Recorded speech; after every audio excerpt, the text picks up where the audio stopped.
Hey, yo, what the deal, my people? You know who it is. It's Don, Tony Teflon, House Teflon, Teflon 316.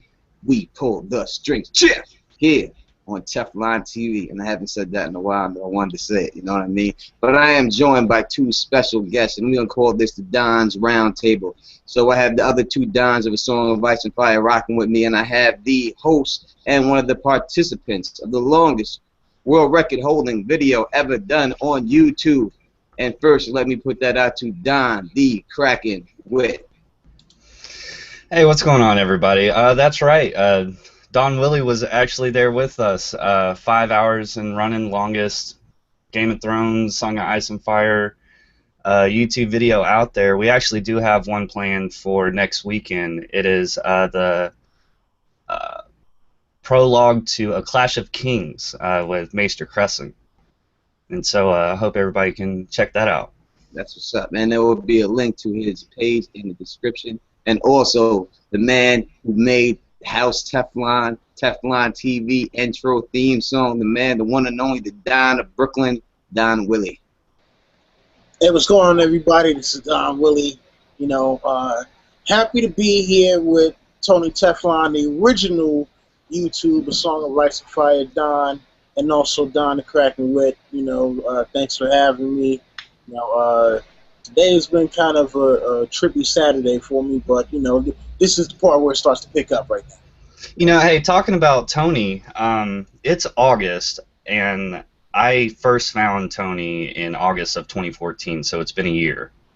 And Tony, you rock, man. Thank you. You started all this, dude. Thank you very much. Thank you very much. And you know, it's bittersweet. Like, I love when I see people like y'all go get your channels going and everything else. But Don Willi used to leave the best comments on my page, but now he's so busy doing his own thing, blowing up on his channel. Can't leave those comments like he used to, those big moments. So, you know, I miss those days. I like those days, but I like it even better that you got your own stuff going and everything else is popping. So what this is a Ask Me Anything, A Song of Ice and Fire. We have questions that have been asked, and the questions have been plussed up. We will answer everyone on the board. And if we ever have some time, I'll do a little interview for to both Dons and stuff like that. So first, let me get to the first question, and it is from Zaid Pyrie, I think that says. And he asks, I'm selecting so you guys know which one I'm talking about. And he asks, who will be the next Lord Commanders of the Night's Watch? And do you think that John will have any POVs in the Winds of Winter? If so, how far do you think the show will show up? And we'll start that one off with Don the Kraken Witt. Next Lord Commander, Dolorous Ed. That would just be awesome. I don't know. In reality, I think it's going to be in too much chaos to have one soon, or John's coming back. Either or. Any point of views? Yeah, well, he's coming back. Everybody knows he's coming back. It's not a mystery. It's not a mystery, so of course we're going to have point of views. And the show, they're going to have him up and running pretty quick, I think, in the show. Anybody else? Yeah, I think that the next Lord Commander of the Night's Watch, or the next one will probably be the last one. You know, I think that, you know, if Mormont became him, it would be poetic. That's what his father wanted. If it made 360, it would be great if it happened like that. I don't know if it's feasible to happen like that. I'm going to go with that stupid little thing, Ollie. I'm going to say he's going to be the last one of them all when it's all said and done. And I think that... obviously, they will have John POV, but the way they have it set up, it may not be a while. He may be in Ghost for longer than I expected him to be in Ghost. It may be midway through the book before he even comes back. Don Willi. As far as the next Lord Commander, I think it might be different from the books to the show. You know, as far as the books are concerned, Alistair Thorne still isn't back at the wall yet. I don't think so. And as far as Dolorous Ed, you know, Dolorous Ed, that was John's homeboy, so I don't think they're going to have him be next Lord Commander. Like, well, if John is doing all this extra wild shit and you're one of his best friends, nah, not you. shit, man, it might wind up being Bowen Marsh. Just off the fact that he took the initiative Mm-hmm. to get rid of the traitor. On the show, I think it will probably be Alistair Thorne uh, if the whole situation with the wildlings doesn't turn into complete chaos, and they want to overrunning the wall and then possibly slaughtering the entire Night's Watch. Uh, as far as POV for the Winds of Winter, I agree with Tony. I think they're probably not going to bring John back until like the middle of the book. And as far as the show, I'm going to go out on a limb here, and I'm going to say that Kit Harington is not pulling a fast one on us right now, and that we're only going to see him in episode 1 and episode 10. Episode 1, we'll see the Night's Watch doing something with his body, possibly putting him in an ice cell. And episode 10, I think will kind of mirror episode 10 of season 5, and the very last shot will be of him opening his eyes, taking a deep breath, and then cut to black. Yeah, I go with you on just about all of it, but I do think, especially if you're talking about the books, I don't think that if they have a Lord Commander, I don't think there'll be a Lord Commander that comes from the Night's Watch, because I think that they're all just traitors. I think they have to be disintegrated. There'll be a new king, and I can't see anyone that being a part of anything like that being a part of the Night's Watch. But I think that they all die. Me personally, I think that everyone up there, all of them, every one of them will be slaughtered when the wall comes down. I don't think any of them will survive. Very possible. The next question we have is from Sarah Sharp, and she asks, how exactly do you think they will bring Jon back on the show? And will he rise knowing that he is Jon Targaryen somehow? Don Willi. Okay, so how will they bring him back on the show? Now, this is a pretty difficult one because it vastly differs from how I think they're going to bring him back in the books. So, obviously, Melisandre is at the wall. She already has met with Thoros Samir, and I'm guessing that she knows whatever it is that he said to bring back Beric Dondarrion. I'm not sure if that's going to be the case on how she does it or not. I don't know, man. The show is so convoluted at times that it's hard to tell what they're going to use from not only from the book but from even previous seasons. Not to go off on a tangent or anything, but I remember when Jack and Hagar, first showed up or whatever. He told Arya that she stole 3 deaths from the Red God, but then later on, it's all about the God of Death.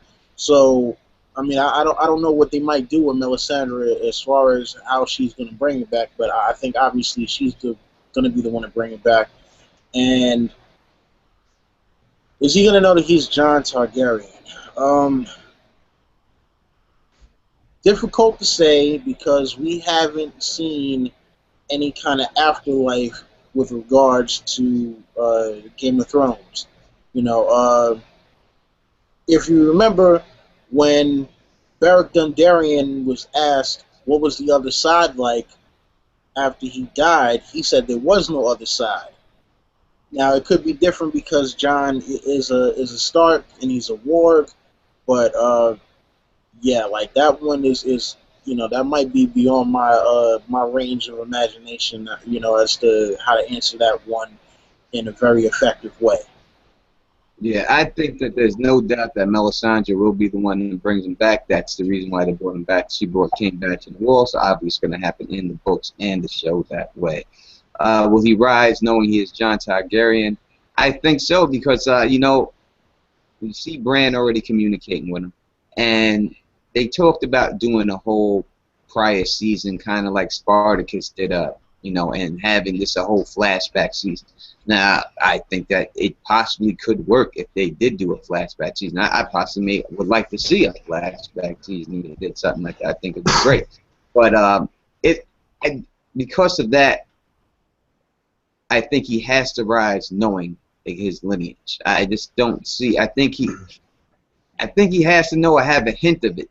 You know, I know Howland Reed, I think, is the one who is going to convince the realm or give proof more to the realm in the beginning that who he is. But I think that Bran is the one who ultimately convinces him that he is Jon Targaryen. Don the Kraken, Witt. How exactly do you think they'll bring Jon back on the show? Well, I mean, Thoros Amir, all he did, he just like threw himself on top of Beric Dondarrion and just started, you know, like praying really fast, and all of a sudden Beric woke up.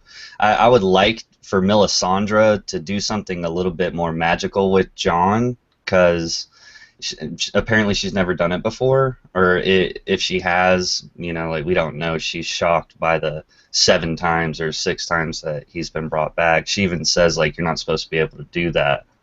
So I'd like for her to go a different route with resurrecting him, but who knows? I agree with you. He's gonna have some kind of intervention to find out his lineage. You know, like my vote's on Bran. We've seen Bran even time travel. He's gonna be able to figure out, you know, who he is, and he's gonna tell him possibly when, like Don Willi said, he's warged out after he's, you know, his body dies. No doubt about it. I go with you both on that, but it's definitely hard to tell exactly how the show is going to compared to the way the books are going to play.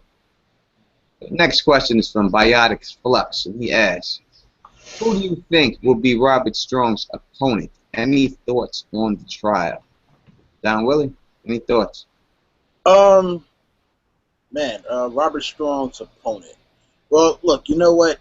You know, I know a lot of people are betting on Clegane Bowl, and even I like the idea, but for the trial by combat for Cersei, I mean, look, I've heard that, at least for the show, that there's supposed to be something about a major portion of King's Landing burning down, so we may not even see a trial by combat for Cersei on the show at all. In the books, you know, I'd like to believe in Clegane Bowl, but I mean, it's so hard to say because, you know, George sometimes likes to pull the rug out from under us and just like, yeah, all right, you thought it was going to be this, but nope. Ah, God damn you, George. Why? Yeah, listen, I want to say his brother, but man, it's just too hard to fucking tell with that one, man. Unless the Tyrells are playing possum with Loras, and Loras comes back and defeats him, or dies. Don the Kraken, Witt.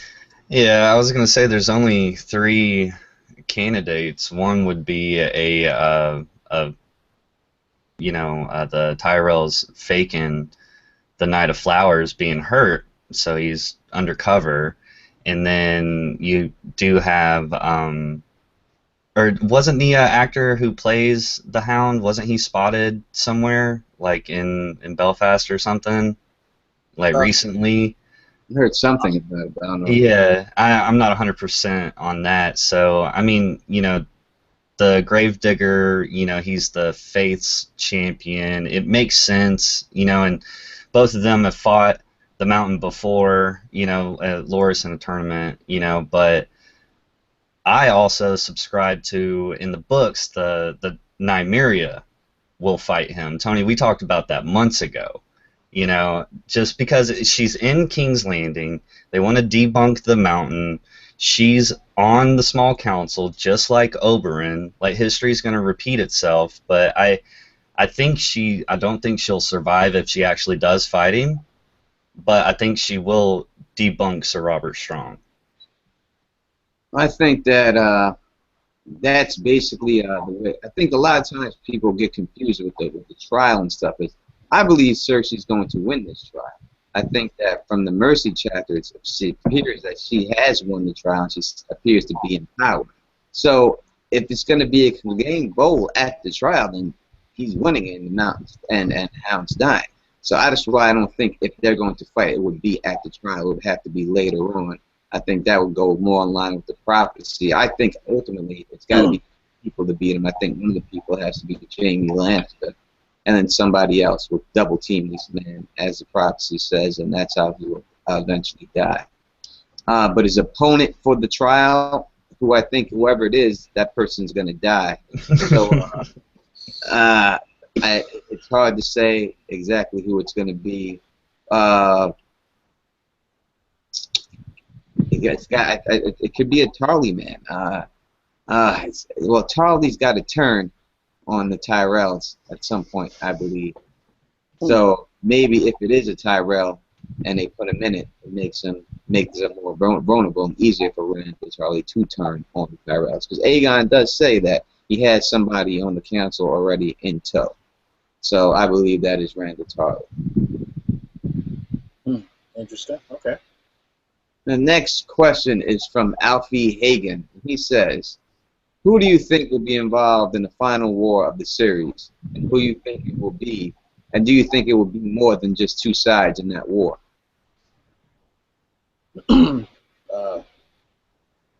Who's up for this one first? I'll take it real quick. Well, it's he means the final war. The final war is probably the White Walkers versus the humans. So I think it'll be all the humans versus the White Walkers. Those would be the two sides that I see. But as for like final clash of people before that happens, I think that the Greyjoys will align themselves with the Lannisters. I think that the Tyrells will go with the High Towers, and Aegon and Daenerys eventually. I think they will all align with each other, and I think Sansa will have the Vale in the north behind her, and I think that's how it separates. Yeah, Kraken, you want to take a shot at this one? I was gonna say, I mean, like, what's the biggest conflict in this entire story? It's like the Whites are coming, you know, like they are, like, that's the major problem. It's like, yeah, everybody's worried, you know, what color this dude's beard is over here and what somebody's eating, you know, like, but the real big problem, and it gets ignored throughout the whole book pretty much, is all the Whites. You know, so yeah, that's going to be the final battle, because if they just keep coming, you're going to realize it, and then you're going to have to fight them eventually. So that's it. There's not going to be a throne. There's not going to be a wall. It's just going to be a fight. Yeah. You know what? Yes, I will agree with Kraken there. Yeah, because you know what, that has been the one thing. You know, I think the show has kind of upplayed the White Walkers. Not maybe too much, but they've upplayed them to the point where we're so aware of them that, you know, that's kind of always on our mind, and we forget sometimes that it's not on anyone's mind except for the people who are at the wall. So for anyone else, you know, there might be some infighting, like Tony was saying about the different factions beforehand, but then, you know, when it all comes down, like, I'm wondering how far south of the wall the White Walkers actually get before the rest of the kingdoms actually decide to get their shit together and say, all right, you know, we have to stop this infighting or else we're all dead. I have a theory about that, where they actually make it. They go over and over about how Dorne can't be conquered. You know, what if that's just a little foreshadowing, maybe because of terrain and or climate? I mean, even their magic. Does winter reach all the way down to Dorne when it comes in the past?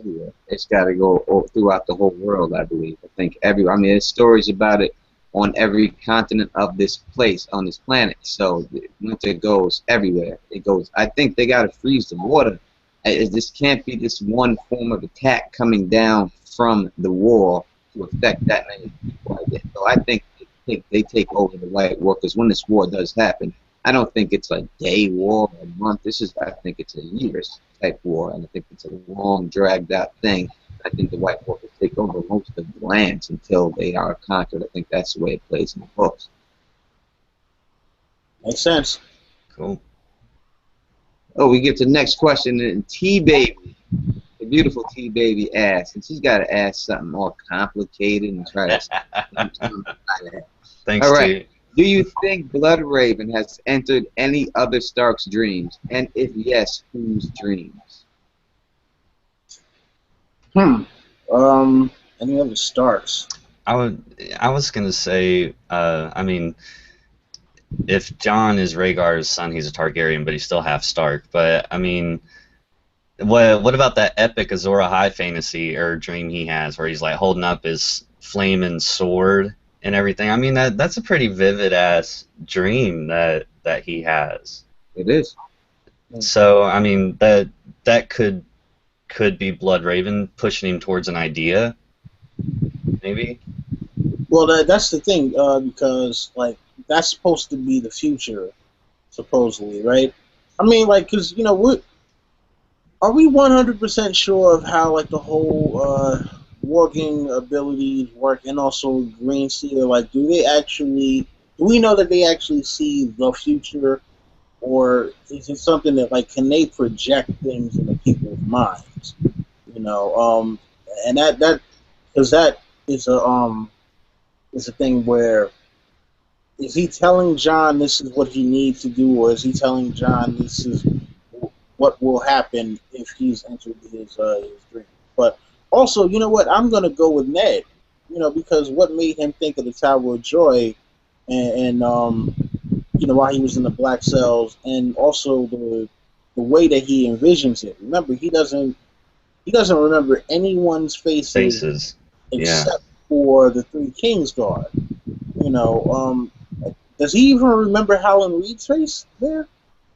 I don't know if he remembers. He says the names of the people, but I don't know if he remembers the faces. Yeah, he does say their names, but they're like shadows around him, or they're like blurs. Like Race from Lord Jedi, what I envision them looking like. Yeah, I think that you're dead spot on with Ned Stark, and I think probably every other Stark that's ever had a dream, I think he had something to do with it. Because the way I always believed it is that the Starks have the ability to warging's ability to take the mind, to put their mind inside the mind of mostly a wolf, and so do other animals, and advanced ones can do human beings. But that has nothing to do with really seeing dreams or anything like that. That's more, the people over here having dreams like that are people, the children of the forest, specifically Bloodraven and Targaryens, mostly, more than the Starks themselves. So I think any one of those Starks that's had any type of thing when they were dreaming, I have to believe that Bloodraven had something to do with it. Makes sense. Mm-hmm. The next question is from Westeros History. And if you have not ever watched Westeros History, which I don't believe it's possible, please do that. Make great videos. Yes, and they do. Very in depth, very long, and very entertaining. So definitely watch them, and I appreciate them asking us a question. And the question is: The Song of Ice and Fire is full of great characters. George R. R. Martin does not do a lot of pure evil or good types. Who do you think is A, the least gray, and B, the most gray? Listen, if I had to say who's the least gray, Peter Baelish. Peter Baelish is the absolutely least gray character in the entire series. Remember, if you think about it, he is almost the catalyst for all the major events in Westeros, and they've all been only to his end and nothing else. The most great character. Another least gray character, Ned Stark. But that's also part of the reason why he got his ass killed. Most gray. You know what? I would say Tyrion is probably the most gray, because Tyrion has done things that it's like, all right, well, I'm not sure if I necessarily agree with him doing it. Like his treatment of Penny. It's like he doesn't necessarily treat her particularly, fucked up. Just very horrible. but he isn't exactly always nice to her either, and he's kind of like that with most people that he comes across. He's not you know, he doesn't do things particularly out of spite, but at the same point, if he has some sort of animosity towards you, he's not gonna be like, all right, well, I'm just gonna go out and try to slaughter him and everybody who's associated with him, like his dad would. Go, Don. I mean, I would consider Barristan Selmy a pretty righteous and pure person, and his word is his word still. He stands by what he believes in, which a lot of characters stand by what they believe in, but he's actually for a really good cause, or in his heart. So I would say Sir Barristan, and then the pure evil. I don't know if there's anybody that's pure evil. I think the evil in this is straight up, death. I don't think they mean saying who is the most gray, like the guy who is on the fence the most, who's able to flip the most, who's filtering back and forth. Well, I think the Hound. It's like he was ruthless, but then he had a heart. Ruthless, then he had a heart. All right, it'd probably be the Hound for me.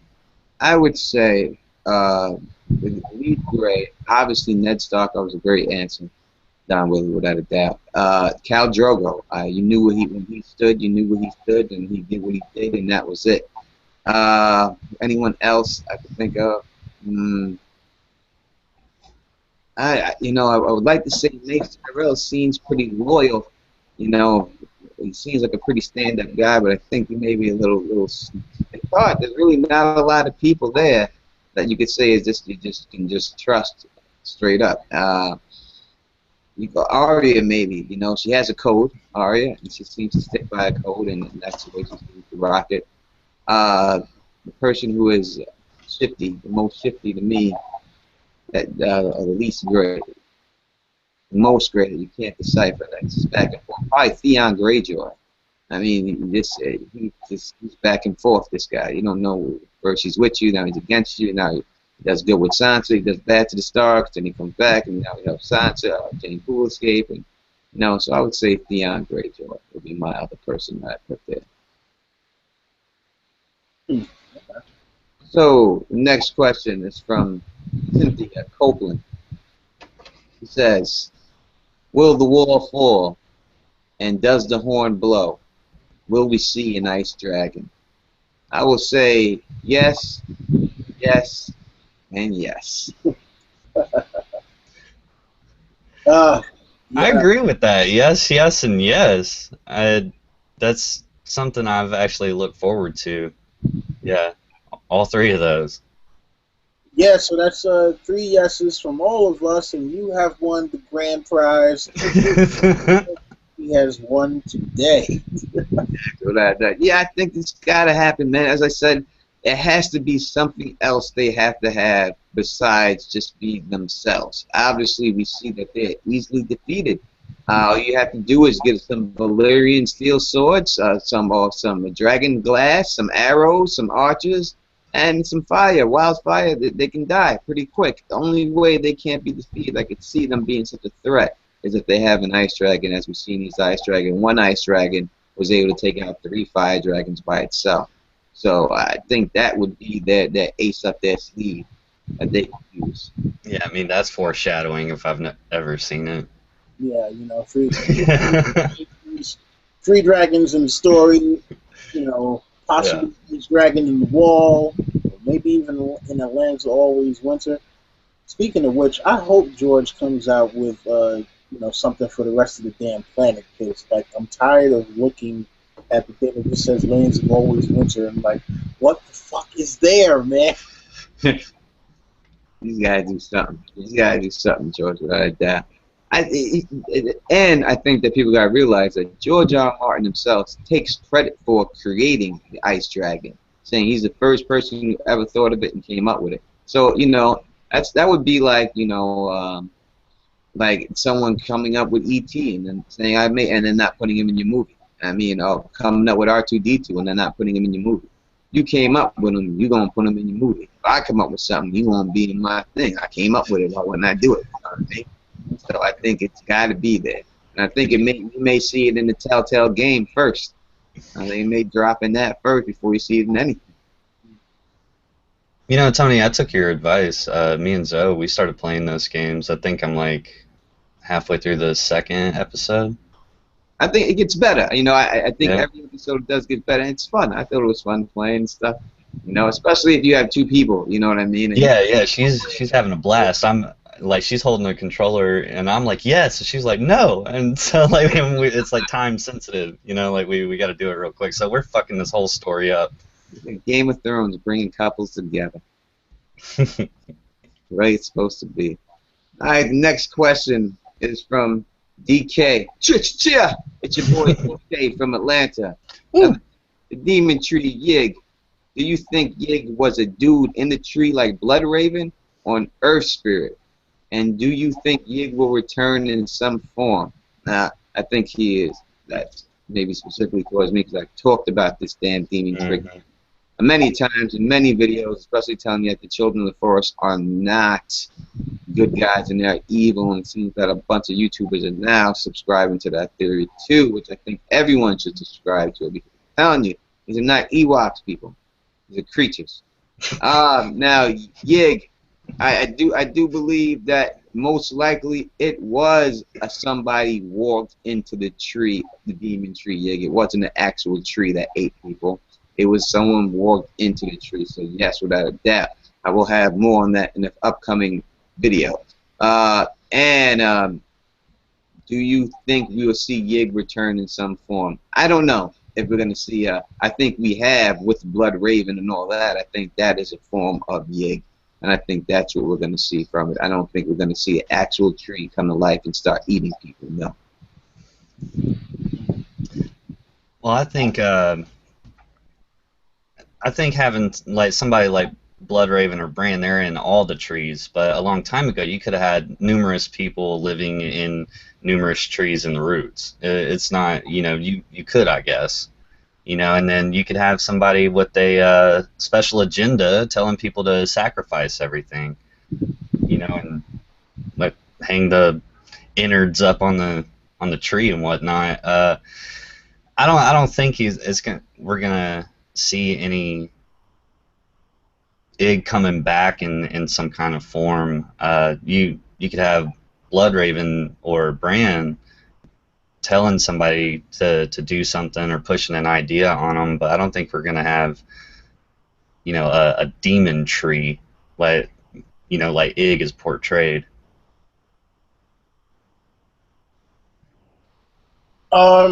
Man, are we gonna see the demon tree come back, and was he a dude? You know what? It is so hard to tell with that, and only because George will not confirm nor deny the existence of gods. Like he definitely said that the seven not a real thing, but you know, obviously we've seen that children of the forest have powers. They believe in power of trees. So, oh man, like whether it was like somebody who walked into the tree or who was connected to the tree, like Blood Raven. I mean, you know what? I think that's a very plausible thing because Blood Raven has been there for, you know, at this point, what, at least 50 years, right? So, well, whether or not the original Yig was a man that walked into the tree, I'm not. You know what? Man, that one's a little difficult. Will it return in some form? It could possibly be Bran. You know, maybe he takes over that spot at the end of it all. You know, like I think that at the end of it, you know, Bran is going to figure out that the children of the forest are evil, and that he's been manipulated this whole time, and I think he's probably going to just want to try to, kill them all. He's going to create like some type of psychic feedback loop, kill everybody who's connected to the trees, and he'll be like the only one left. And in fact, I think he's going to be the final epilogue chapter. Yeah, I think there's no doubt to me that this Yig is definitely Blood Raven or whoever it was back then, the Green Sea. I think it was more of a metaphor. When the Grey King killed Yig, he killed that Green Sea. And then he used whatever tree he was using to go through people, and that people were sacrificing to build his first ship.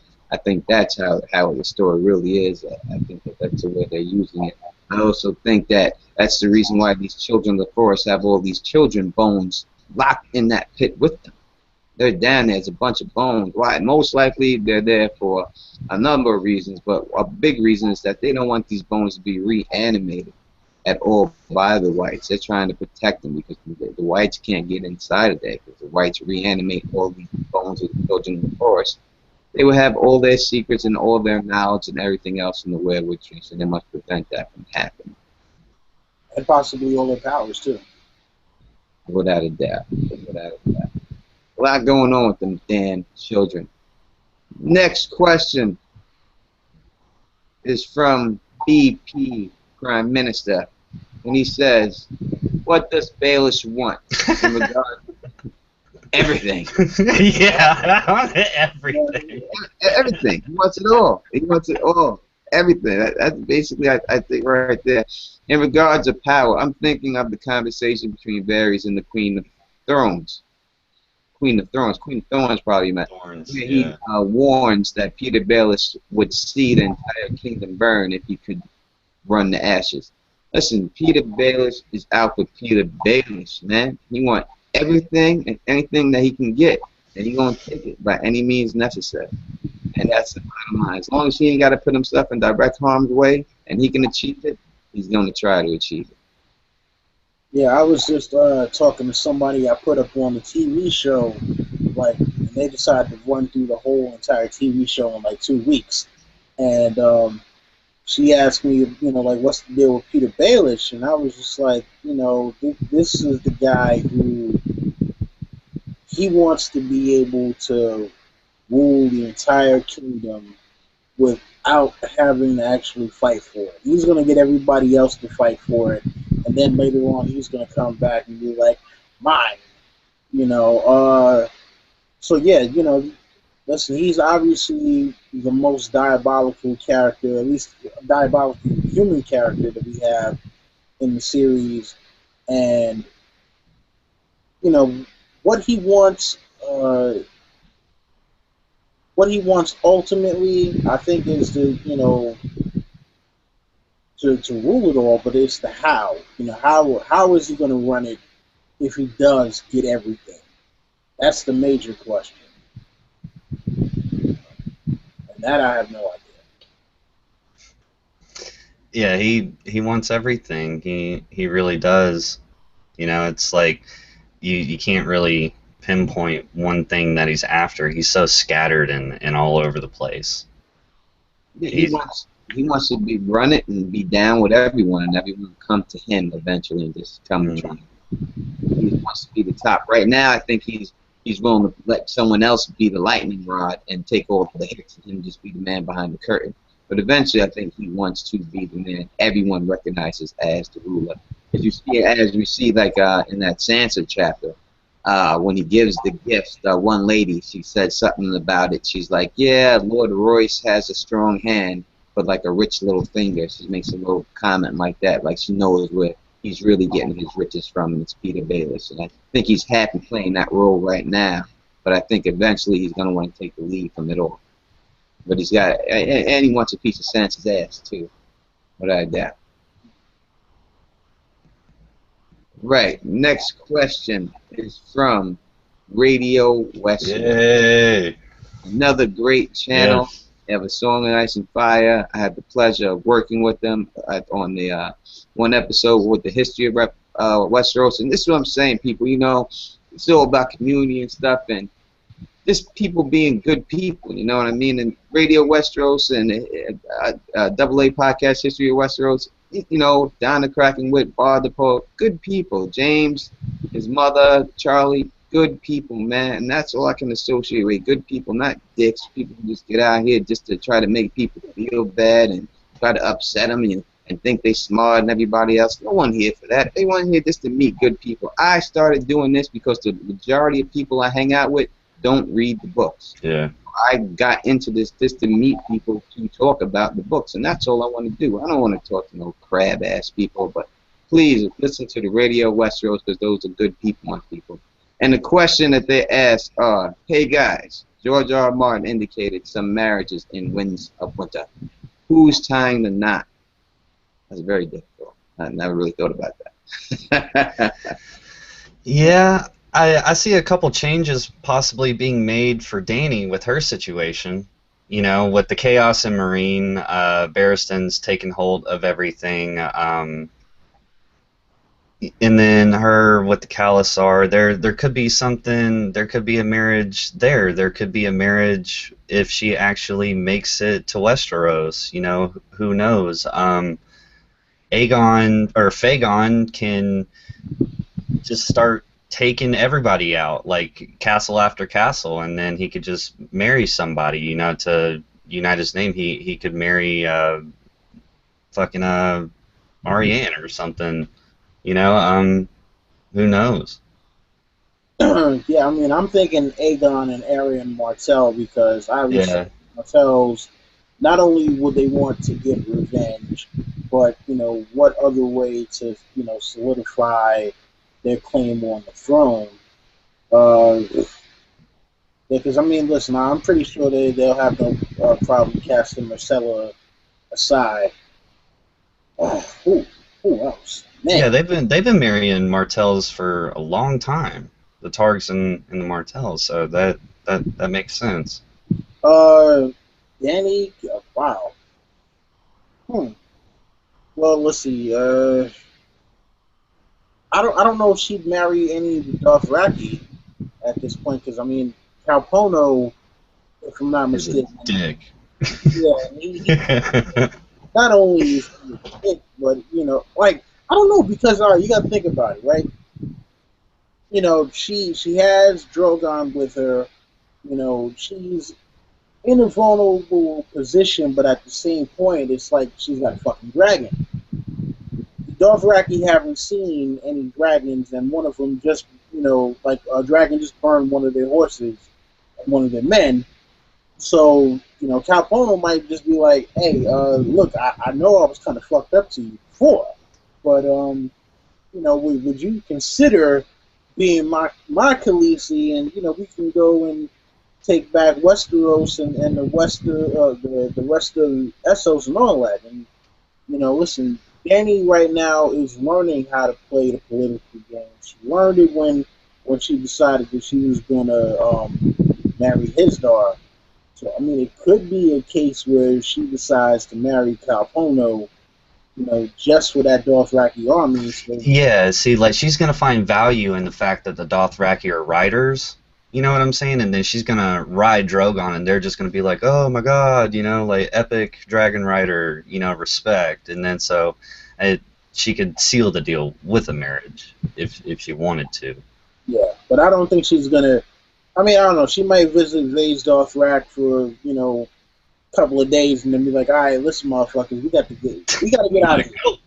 Yeah, we got to go. Yeah, well, this is to ask me anything, and I'm going to answer this question, even though this does take away from videos I will be coming out. But I said I'll answer these things. Thinking about it, I would think it would. I always thought that Sansa would be married, or Peter Bales try to marry her off to Aegon. That would put Sansa, when that happened, on the throne. Then Aegon would eventually get kicked off the throne, still having Sansa on the throne. When you bring Tyrion back with Dany, if Dany is the one who dies in the end, it gives Tyrion a chance to take the throne and marry Sansa and be put on the Iron Throne at the end of the game. When it's all said and done. That's where I had a possibility that it could possibly happen. But Dany, her last person that she marries has to put her in the Bride of Fire prophecy. So I always thought that's going to be Jon Snow. So I think that has to happen. But I think it's going to be Sansa. She's got to get married in the next book if it's going to be someone. And I always thought that it would be Aegon. But Peter Baelish would broker the deal between that, and that would bring the veil down there. And then Dany would eventually expose him, and then that's how he gets killed. Because, you know, all she holds dear, that has to happen, that prophecy for Cersei. And I think that the last thing she holds dear is going to be her children, and it's going to be Jaime. And I think that Sansa is the only one left that could really, anything in that position, that could take her children and Jaime. And Sansa is indirectly responsible already for taking out Joffrey. So we couldn't have Dany in that, because in this prophecy or anything, because she had nothing to do with Joffrey. So that's something that Cersei held dear. So the only one that fits it all, to take away all she holds dear and everything else, I think it was Sansa. So I think that's a way that she could do that, and that prophecy could be fulfilled. Great question from the Radio West. Another question is here. If T-Baby's back again, 6 pluses on this one. Yeah. T-Baby, another people, good people, man. Why do you think the others waited so long to attack? Kraken? Get it cracking. Yeah, it's I'd say it has something to do with the magic and the weather, the introduction to, you know, magic in the world, the balance. Winter is finally coming, but wasn't this an obnoxiously long summer as well that we're getting over? Yes. Yeah. So I mean, yeah, we know that when we get around the others, it gets colder, but I mean, doesn't it have? I would assume that it would have to be closer to winter for them to start really moving. I mean, well, all right.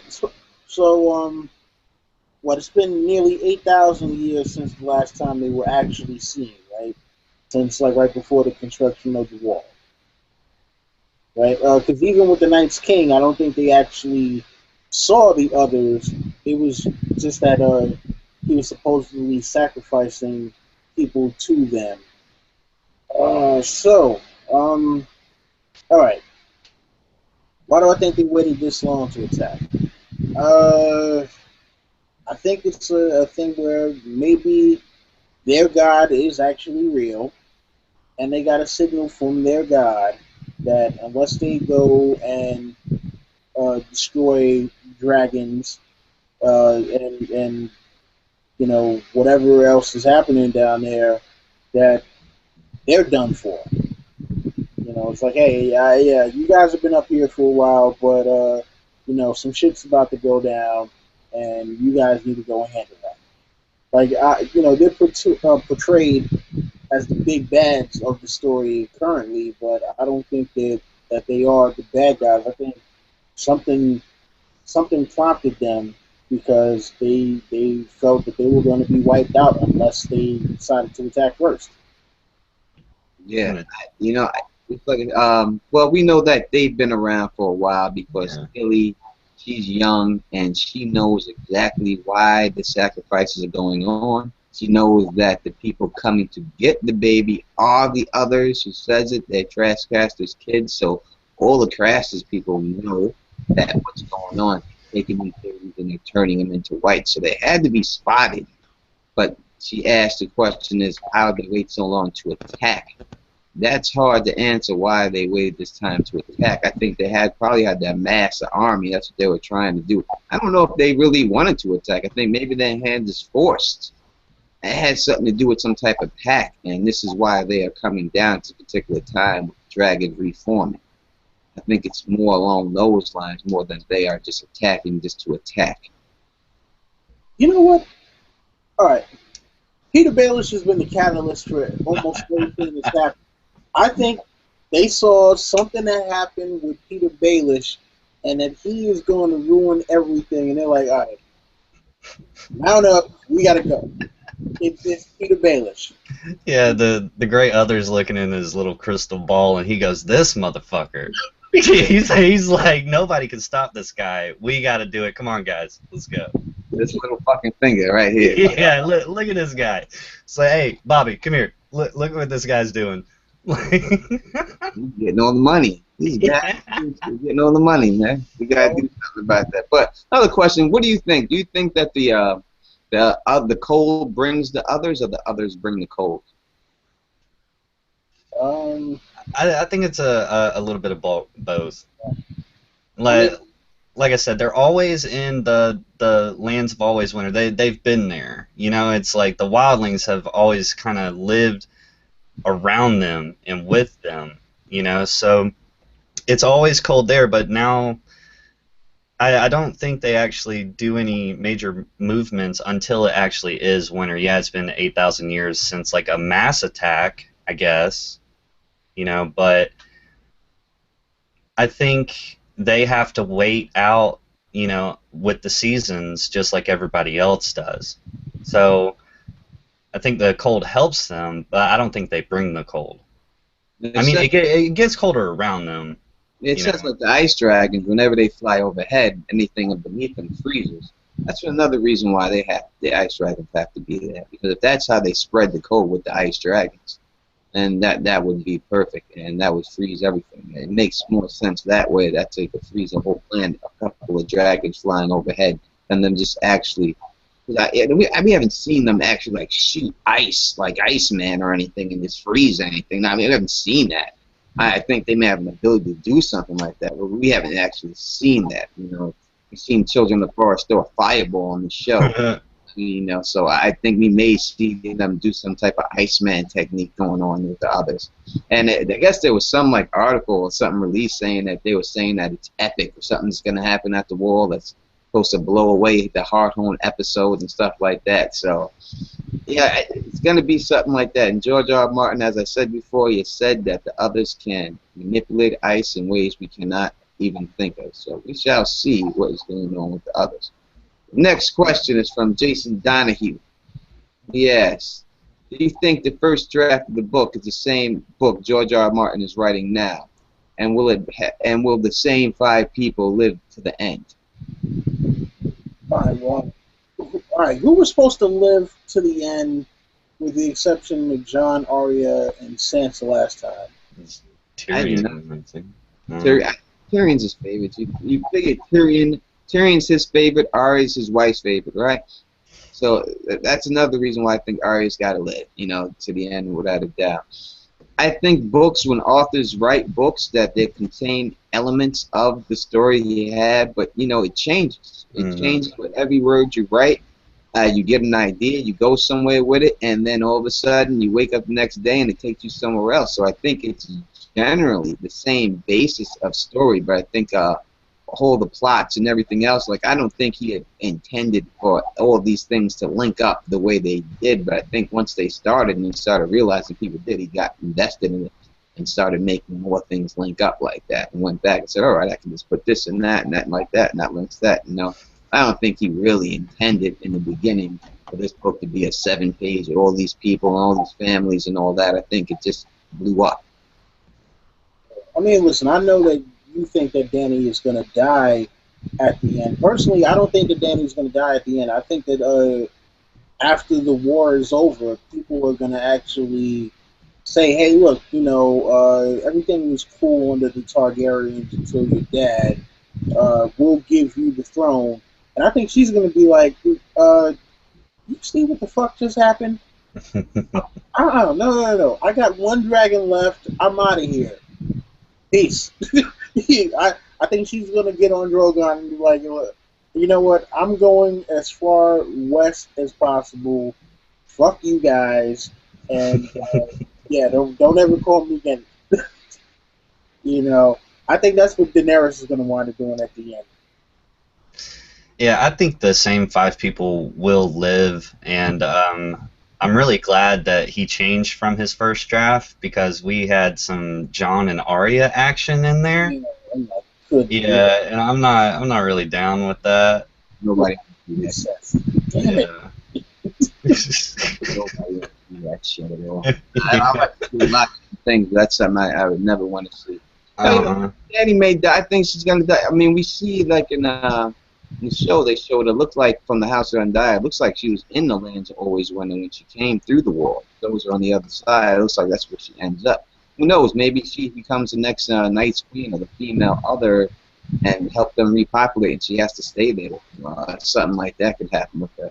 But I just think that, you know, when they say that one line when he's like, when Targaryen goes over there, they try to come back and take the throne. It's never happened. I think that's what she falls in line, and whatever line that was, I don't think that it's going back to Targaryen rule. I just think that, you know, you had the Targaryens rule, the Baratheons take back over, then you have the Targaryens take over again. I just don't think it's gonna. I just think it's too generic. I don't think it's gonna play out like that. I think it's got to be somebody else. I think it's more possibility for me that Sansa winds up on the throne. Sansa winds up on the throne. You know, that's what was intended by Ned to begin with, for her to get there, and Robert, and that would be kind of like if Arya got together with Gendry, that would be what Robert and Ned intended from the beginning, and it could go down like that for Arya, and could have her family with Gendry, and that could be a prophecy that what Ned said to her that could happen. She's saying she don't want no family. It's like you're gonna have a couple of princes and a couple of little princesses, and she's like, that's not me. That could be her. That could be what it is. She could be living on Storm's End. Or on a boat in the middle of the ocean. Yeah. No, Arya's gonna have a better life than that. I'm on a boat. We're gonna wind up finding out that Gendry is the dude that like discovers that planet's version of America. Gendry's not done in this story, I don't think. I think that he's got it. Gendry's still around. I mean, I know we got Eddard Storm. He's the recognized Baratheon heir right now, I think, to take over Storm's End. But I think Gendry's got a role to play still in these books. Mm-hmm. So the next question is from, who asked this question? Giorgio Cordero. He's got a picture of Al Capone. Nice picture. I got that same picture on my wall right over there too. Same exact one. With all those little birds Varys has out there, do any of you think Varys has any knowledge of where Arya is located? And if he does, do you think he's keeping that information secret for the time? Danny will need a major Stark family supporter in the end. I think it's kind of mixed up there a little bit, the question, because, you know, in the books, Varys isn't trying to support Danny at all. He's just with Aegon. So I think that messes the question up a little bit. But you can ask the other part if you want. Do you think Varys knows where Arya Stark is? I don't think Varys gives a fuck about Arya Stark. This is true. This is true. So even if one of the little birds had info, like, yeah, and one of the Starks, yeah, fuck the Starks. I don't think he cares enough to want to know about Arya Stark. So I don't think he does, and like even if he does, I don't think he finds her consequential enough to anything that he's doing. I think it's possible for him to know where she is with his little birds, but I don't see him having a reason behind it. Not with Arya. I mean, it's more likely for him to know where Sansa would be, you know, and she's older. It would make more sense for him to want to have something to do with her and not Arya. Yeah, I don't think he gives a goddamn about Arya. Worry about. So I don't think Arya's role when she comes back is she's gonna be in disguise as somebody else, and she's gonna kill somebody major in that disguise. That's why she's doing this whole faceless thing. That's the bottom line. She's coming back as somebody we don't know. He's just gonna be a regular character in the book's gonna kill someone. You're gonna find out later that character is Arya. That's where she's going. That's the whole reason of her getting this ability. Who's it going to be? Maybe Cersei. Maybe she's the Valentine, and she's the one who kills Cersei as Jaime or Tyrion, and that's it. Who knows? It's going to be someone that's what she's definitely going to go out as. So do you think we're going to see Arya do the killing, or do you think we're just going to find out later that Arya did the killing? I think you're going to find out later. I think it's going to be like somebody else did it. You're going to think it's that person the whole time. You're going to find that was Arya in the Faceless Man form that did that kill. Sets up that way. That's the way I would write it. So, write that way. Next question is from Jerry, the Targaryen Steamboat. That's phenomenal. Really. Man, Jerry's getting his gains in. Look at that. He's getting them gains. No doubt about it. Look at it. That's one of the hype masters. Yeah, Jerry is the hype master. No doubt about it. What character do you think Ian McShane plays next season? The candidate everyone is picking is Randall Tarley, but he's picking Marwyn the Mage. I don't think he's big enough to be Randall Tarley. Randall was a big dude, wasn't he? That's the guy who played in Deadwood, right? Yeah, he was. Yeah, he's the black-haired, normally curly. So much in that show, it made me flinch every time. Every episode, half off on pussy. I don't know, dude. Spartacus kind of took the cake for me. Was bad. Hey then, I'll take your ass then. There, bend over, spit your ass, and then that's Spartacus the whole time. Spartacus was a wild show. Dude, yeah. I like him possibly being Euron. I mean, I don't know, man. He seems a little old for Euron. I mean, well, but then again, they made Balon a little older. Well, Balon was older than the other two. I mean, yeah, but I mean, like, was he that much older? Yeah, like older than the other two. Because remember, there was a couple kids in between them that had died. There was like 5 of them. Yeah, that is true. That is true. Yeah. Man, I don't know, man. For the Crows, I don't know that. I don't know that he would do the Crows. I would say, all right, because damn. Like, I want to say Randall Tarley because he definitely has the kind of gruff exterior that somebody like Randall Tarley should have. And just imagine, you know, Sam shows up and it's like, what the fuck are you doing here?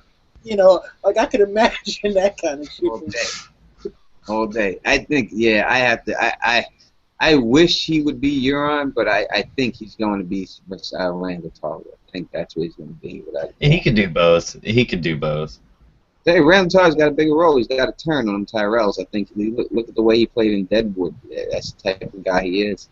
So I think, without a doubt, it can be either or. There's no one that can tell you. His character is going to be an asshole. Ian McShane, he plays an excellent asshole. You know, he's going to be mean as shit. I mean, but you know, for what we know of Randall Tarley is also mean as shit. Yeah. Yeah, like I said, I mean, I can imagine him.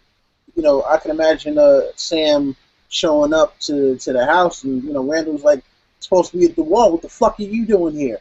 You got a kid with a wilding bitch? Really? You know, so I'm gonna go with Randall Tarley. Nice. All right, we have the next question. This is from Sweet FTFY. Sweet FT. That's why I don't know how you. Is that how you? Sweet YFT. There you go. Sweet YFT. Let's get it right there. She has a couple of questions. So this first one is not has anything to do with Song of Ice and Fire, but I'm pleased to answer it. And it says, which of the Marvel movies announced at Comic-Con are you most excited for and why? Me personally, I'm gonna answer. If I had to pick one, I mean, I want to see the Infinity Wars itself. I would want to see that tremendously. I'd love to see the Infinity Wars. I hope that leads to Secret Wars, which could be even better. But Infinity Wars would be my pick on that. Don, Willi? Man, you know what? It's a toss-up for me between Infinity Wars and Secret Wars. Not Secret Wars, but Civil War. The only reason why, you know, like, I'm even throwing Infinity War in there is because, you know, with the fantastic flop that just happened, I'm hoping that, you know, that Fox is just like, all right, Marvel, we fucked up too much. You guys can have the characters. And even if we don't get a Fantastic Four movie anytime soon, if we could at least get an introduction to the Fantastic Four. That would be awesome, you know, for the Infinity War. I don't want to see them ever again. You know, so yeah, Civil War for right now though. John the Kraken, what? I'm a DC guy Give me a all DC. the way. What DC movie you? Marvel fool. Nah, man, me and Don Willi, we've been going back for months about this DC and Marvel thing, man. It gets kind of touchy sometimes. Well, if you want to really look at it, I mean, look, Marvel is the big brother, DC is the little brother. That's the way it's always been. That's the way it is. That's just it. Yeah, I mean, I like both. You know, I'm a big fan of both. You know, the big Marvel movies, man. I'm there like the day they release. I love them. You know, but it's just my preference is DC and Batman. Yay, Batman. But I don't know. Civil War is pretty cool and I really hope that they tie in the new Spider-Man to it. You know, and then he's supposed to have like 2 costumes, and I heard people complaining about his age. I was like, look, they're actually like kind of doing this right. I was like, have you ever seen like these actors flip-flop? It's like our current Captain America was the Human Torch. You know, it's like they're getting a guy young enough that they can actually put in this Marvel universe, you know, and stretch him and let him grow. The actual actor in real life. Let him. Yeah, Spider-Man. You know, and they're starting him off as a younger actor. You know, but if it was me, I think they should have went the Miles Morales way if they wanted to go with a younger actor. Not, I would have rather seen me personally. I would have rather seen an older Spider-Man. That's just me. I've seen him in high school. I don't need to see this fucking Spider-Man no more. I'd rather see a more mature Spider-Man. He's got his powers, knows how to use it, knows how to make web shields, knows how to do all this shit already. I don't need to see no, you know. Yeah, and he's gonna have like that starter suit, you know, like with the sweater and the goggles and shit. I was like, we've seen that before. I'm totally on the same page with you. I don't need to see that anymore. I don't need to see the catch-up strain of eyelids like they used to do back in the day in the old Spider-Man TV show where they put him there. I don't need to see that shit. You know, I'd rather just see the man with just chilling, knowing how to use his shit, and just right off the back, this Spider-Man. He's Spider-Man. Yeah. You know, and that's it. Making out with Mary Jane, making out with all these hot chicks and all that, Black Cat and everything else, pulling his mask up halfway, kissing him upside down. You know, yeah, that's Spider-Man. That's what he's supposed to be doing, not this little kid shit running through, getting tripped, and thrown in lockers by Flash Thompson. I don't need to see that shit. Yeah, I don't need to see that at all. Next question, she has a part 2 question is, do you have any book recommendations besides A Song of Ice and Fire and George R. R. Martin written material, I think she means? You know what? I'm about to start on a Wheel of Time, which someone suggested to me. Yeah, somebody at work suggested that one too. Yeah, it's supposed to be, you know, a pretty epic thing. I got the downloads of books, and I don't get to read that often. So what I do is I just, you know, try to listen to the audio books or whatever on my way to work, or, you know, in between time. So I mean, I would suggest the Wheel of Time. You know, like at least 3 people have told me about that one. Listen, I'm a big comic book head, so you know, a lot of stuff for me, you know, is graphic novels, or you know, unless there's a series that I really want to read, but I got to get issue by issue, you know. So if you haven't read Watchmen, definitely Watchmen, or you know, Walking Dead Compendium. I mean, them things are huge, but you know, I'm still trying to get through those. Trying to think of another one. Kingdom Come is also a classic graphic novel. Batman: Dark Knight Returns, classic. You know, so I mean, if you wanted to get into anything, you know, it's adult orientated. As far as comic books are concerned, I would suggest any of those. If you want to talk about comic books, I suggest The Killing Joke. It is a Batman. It's a unique Joker origin story, and it goes into the Joker before when he was the Red Hood, who Jason Todd turns into later. and it's just really cool. It came out in the '80s, and I remember having it even when I was a little kid. It shows Barbara being paralyzed and her getting shot and becoming Oracle. It's really cool. Not comic books. I would suggest The Witching Hour by Anne Rice. It's the first book in the Mayfair Chronicles. It's about a family that gets haunted by this ghost, and the ghost latches on to the female heir to the family, and it's just the family's progression and struggle with this spirit that's there, always like messing with stuff in their life, and it's really creepy. It's really good, you know. And you know, Halloween's coming up. If you want a good creepy read, it's really nice, and it's very well written. I would say first, my favorite book of all time, the book I probably know the most about and read 1,000 times, is The Outsiders. I always recommend that. If anyone's not read The Outsiders, please should. It's a beautiful, beautiful book, beautifully written. Another book I read recently is The Punch. That's about Rudy Tomjanovich getting punched on the basketball court when he was a Houston Rocket. This man almost got killed from one punch.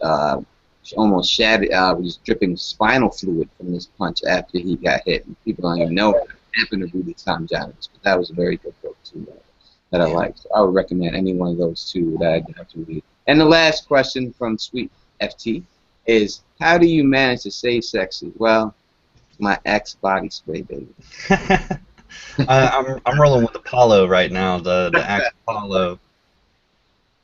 For me, you know, on my channel, I actually get a couple gentlemen's products, you know, fashion, men's accessories, ties. So if you want to come on over and check that out. Got me to buy one. Almost got me to get it. Almost. I do have a 10% discount for anybody on the Spreza box. If you want to come on over to my channel and you know, talk to me over there, I can give you the code. Tony, I can give you the code too.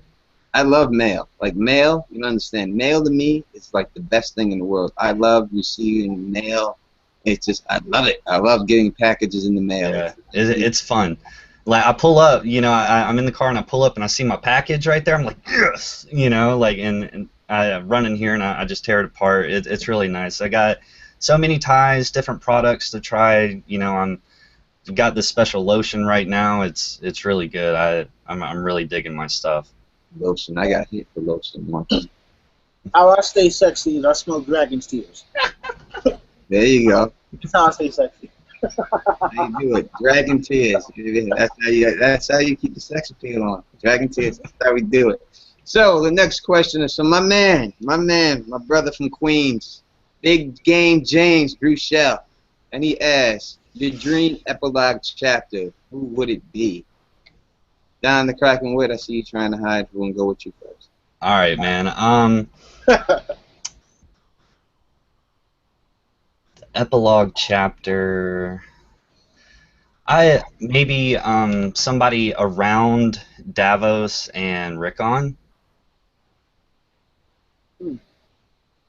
Interesting. Yeah, like maybe somebody at some port. You know, like, and them just seeing Shaggy Dog and being like, what the fuck? You know, and like we would have an idea of how much Shaggy Dog has grown, maybe hell, Rickon's riding him. I think that'd be cool. Sounds interesting. Willi? You know what? If the Hound is truly alive, I would actually love to see one from him. Just like, you know, the struggle that he's been through and how he's been able to maintain and you know, what finality has come from him having the highs and lows that he's had, you know, and you know what's you know going to be his final outcome. Does he decide to, you know, live this kind of a monk's life, or is it too much of, you know, for him to just not be a warrior anymore? You know, is he gonna be like, man, listen, I've tried this kind of nice guy shit, but nah, I really need to get back in the game and, you know, chop some heads. I hear you. Anything with Littlefinger to me, I would love to see anything going on within the minds of Littlefinger. I would like him to be in any type of chapter they can give. Just put that man. Let me see it. I would definitely be down with that without a doubt. We are back. The next question again is from Jerry Steamboat Targaryen, and he asks, "Do you think King's Landing will burn to ruin by the end of the series? If so, do you think Harrenhal would be the new leading candidate for the central capital of Westeros? Or should Westeros remain united, or do you think Westeros splits into different kingdoms?" Well, Mr. Targaryen, Jerry, I think that King's Landing will burn. I think that Harrenhal, you know, why not? Why wouldn't it be a place? It seems reasonable. I don't know if King's Landing is going to burn to the ground, where it's just going to be just decimated and not livable again, like the Mad King had planned. I don't know if that's ever going to come to fruition. So I don't know. But it does. Harrenhal does make a good capital. That does make. Do I think it will remain united or separate the different kingdoms? You know, that's hard to tell. I'm going to stay with United. I think the most popular people would say that it's going to separate the different kingdoms, but I'm just going to say it's going to stay united under a new king, a good, righteous king. Don Willi. King's Landing, burn to ruin. I mean, well, you know, if the show has any indication of what George is planning for the actual books, then at least the Red Keep will be burned to the ground. I don't know about the rest of King's Landing. I can't see, you know, like with people thinking Harrenhal is cursed, I can't see them deciding to move the capital to Harrenhal. You know, and plus it's not really a port city like that. You know, a lot of countries like having their capitals as port cities rather than a central city. And as far as, you know, will it remain united? I do think it will remain united. I think they're going to, you know, wind up becoming a republic of some kind. You know, they're going to still have, you know, your wardens or whatever, but I think it's going to be more of you know, elected officials rather than just ruling families. And I think that's part of what Littlefinger wants it to be, but I don't think he's going to be around to actually see that happen. Kind of cracking way. Yeah, I'm with you, Tony. I don't see it burning to the ground. I just see it, you know, being really damaged. You know, kind of like how Danny saw it in the House of the Undying. You know, kind of like that.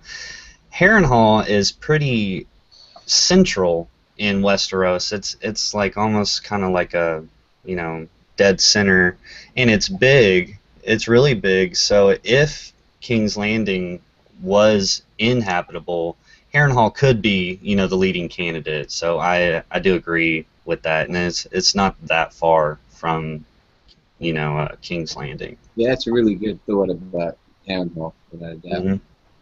But that's why he's Jerry Steamboat. Yeah, the hype Garian himself. You know what I'm saying? Yeah. Always hype. Mm-hmm. I'm trying to find someone who hasn't asked a question yet, so we can get to that. This is from how we pronounce this, Alina. What is that? Acosta? Aelin Acosta? Aelin Acosta. Go with that. That sounds good. Recent news tells that there will be minimal filming done in Croatia this season, the location where they do the filming for King's Landing. What are your thoughts on that? How do you think this will influence the rest of this season? I think there will be a lot of action happening in King's Landing next year. I don't really see too much. I mean, you got Cersei stuff going on. But besides that, I don't really see any sieges or anything going on in King's Landing. I think it's going to be mostly focused on the Riverlands and up north. I think it's a good thing. Yeah. If they're going to take time away from King's Landing, that just means that we may be able to get to the nitty-gritty of the other stuff that they've, or maybe us book readers feel like they've ignored. It allows more time to, you know, develop some of these other stories. Yeah, like maybe they might actually do Dorn correctly. No, nah, I don't see him recovering from that one, buddy. No, that Dawn was like Dawn's just disgusting. As I said before, I've seen better acting in porno films than I've seen with Dawn. Yeah, you didn't you say you could have shot a better scene on your phone? There's no doubt about it. You know what I mean? Tony Teflon running around in the water gardens with his. Well, my daughters could have did that. What if I did that and made it more realistic? I've seen my daughters sword fight with brooms, and it's more realistic than that. There's no way. Terrible. Let's see if we can find someone who has not asked a question yet.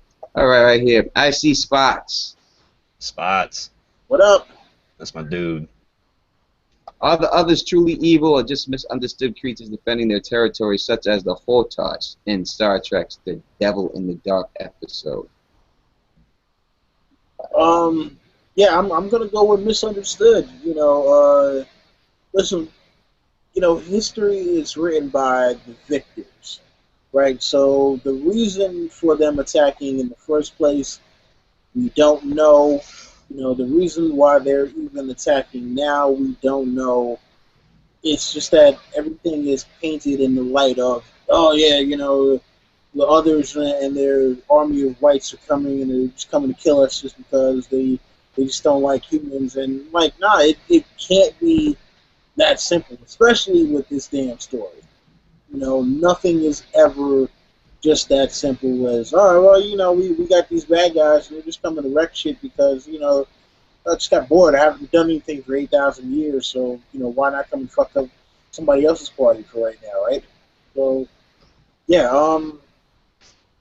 I think that they're misunderstood creatures, and supposedly we're supposed to find out more of them, and aren't we actually supposed to go to the lands of always winter in the next book? I would think so. I think you would have to. Yeah, like the title of the book and all, And you know what? I think we could actually get a Benjamin point of view. I think Benjamin could actually be the epilogue of the next book. That'd be fucking sweet if he's just out there. That's fine. That'd be real good if that happened like that. Don Willi, you need to stop making excuses for these guys, man. Like for real. It's like, oh, they're just let my dog just bit you in the ass. Okay, it was a misunderstanding. My bad. All right, but these fucking guys, they're coming to get you, dude. Like that's all it is.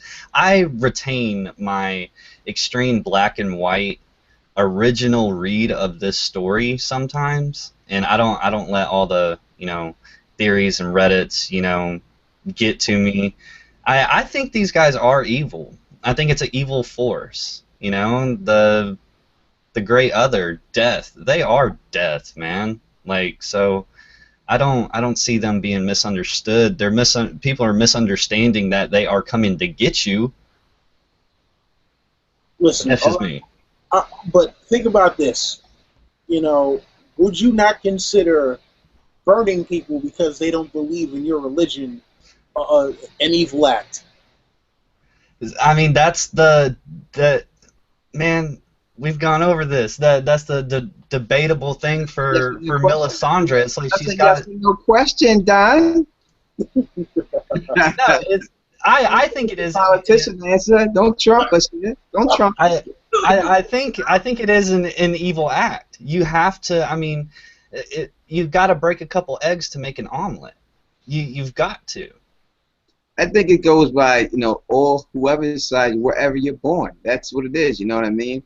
If you live in a place, like I would live in the hood, and where I grew up, if a chick from around my way dated someone from outside around the way, that guy had the tendency to get his ass kicked for no reason. Now, we justified it that the chick was from around our way, so she belonged to someone around the way, even though she wasn't dating no one around the way. And I'm sure his people like these kids are just dicks, so it all depends which side you look at it on, you know what I mean? That's the way I see it. That's just the way life goes. Oh, man. Oh, well, what's your take on it, Tony? Yeah, I just think that, there's no good, there's no bad. It's just from their perspective, they're doing what they have to do to survive. and that's what they're doing. I think there had to be some type of pact to stop the war to begin with, because when you see the war that they had when they first came, they had the war wrapped up. They basically had it won. They killed everyone. Then they just stopped and retreated for no reason. There's no way no guy with one red sword beat a whole army. You know, it doesn't happen like that. He's not Saruman when he's just hitting 15, 30 guys just flying away. It's not going down like that. So they were winning, and something happened when they had the meeting with the children of the forest, who I believe is the one who could speak that language and communicate and mediated it with the humans and Azor Ahai, and I think that's what happened. And there was some pact, and they decided to retreat behind the wall. They put the wall up and said, "You guys can't go no further than this," and that's it. And the rest belongs to us. So something must have happened to violate that treaty. I think that's what's going on. That's why they're coming back. Next question is from Brandon PWN, and he asks, "What's the most popular theory that you don't subscribe to? Also, what's your unpopular opinion about the show and the books?" I'm not going to answer the unpopular opinion about the show and the book, because I have given a lot of rants about things I didn't like. So try to keep this nice, and I like a lot of things more than I don't like, so I'm trying to focus on that if we can. So what is the most popular theory that you do not subscribe to? Don the Kraken Witt. I've heard it over and over and over about Howland Reed being the High Sparrow, and I don't buy it. You know, it doesn't. I mean, and people have spelled out the facts, you know, of how they even came to this conclusion, but at the end of the day, I don't subscribe to it. Yeah, I'm gonna agree with Kraken on that one. And also, you know, that Varys is a mermaid. Yeah. Like, I don't understand. I mean, like, because you never see his feet. Because you never see his feet. Yeah. Oh my God. Yeah, and then there was that line from the show where, you know, tried to throw him in the water or whatever, and it was like, yeah, you know, you'd be surprised what happens or whatever. Yeah, come on, man. You know, Varys isn't a fucking merman or a mermaid, and also that Varys is a woman. He never was a man to begin with. Yeah. Yeah, I gotta go with it. I agree. I do not subscribe to Varys as a woman. Howland Reed, I do not believe the Howland Reed thing. A popular one that people are running with, I don't believe in the Grand Northern Conspiracy. I don't believe in that. I don't believe in the there was something else that people like. I don't believe that Dany is a twin with Jon Snow. I don't believe that Raider wrote the Pink Letter. I don't believe that. So there's a lot of popular ones out there that I don't believe, and I have made many comments about before. Well, you know what? I'm going to disagree with you about the Pink Letter, and only because I think that the Pink Letter. Don't do it. No, look, I'll explain why. Don't do it.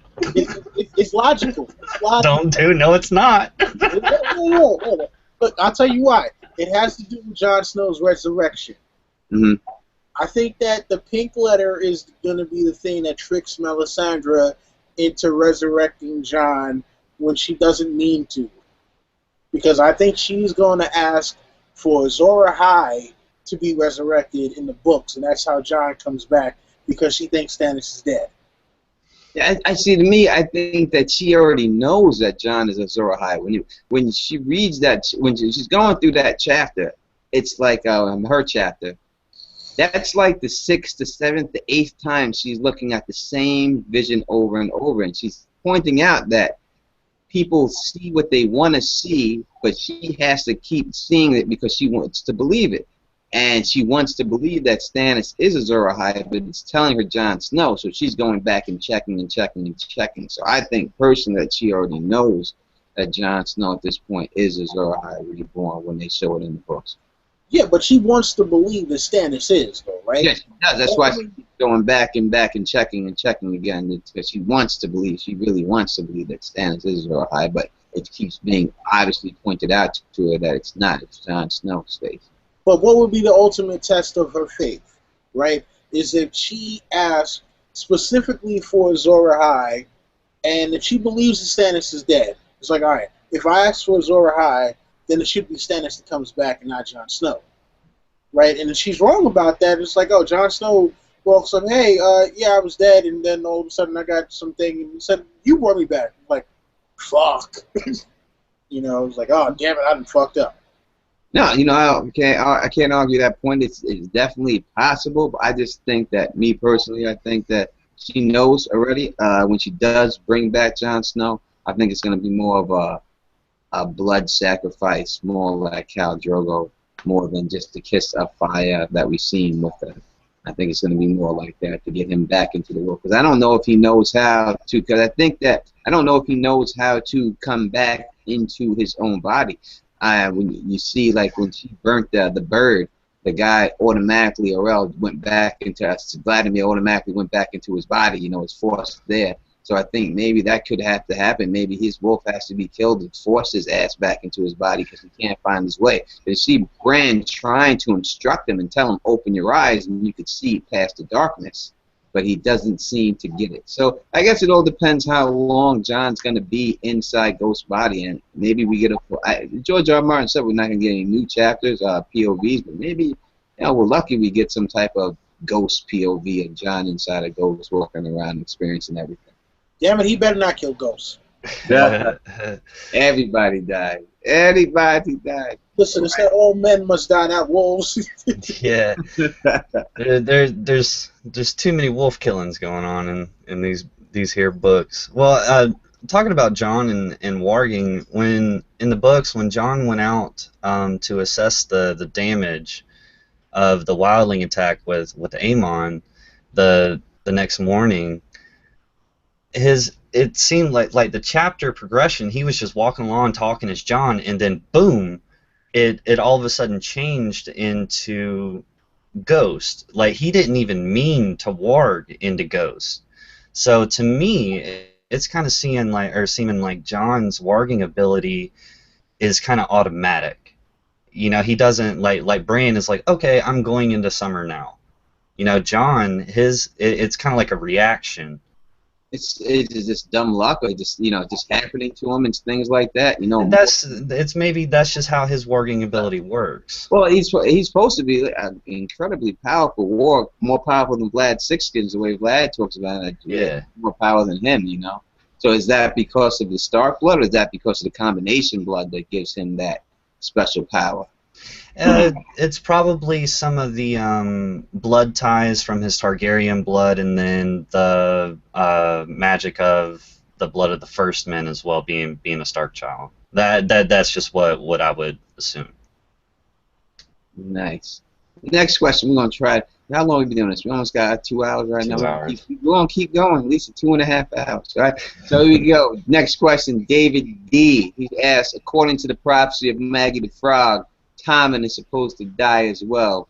Who do you think will be the king after he passes? I'm going to go right to Aegon. Takes it right over. I think that's how he goes. I think that's the next king of Westeros goes to Aegon, and then it goes from there. I think as it currently stands, it would go back. Okay, so Tommen is a Baratheon. It's going to go back to the Baratheons.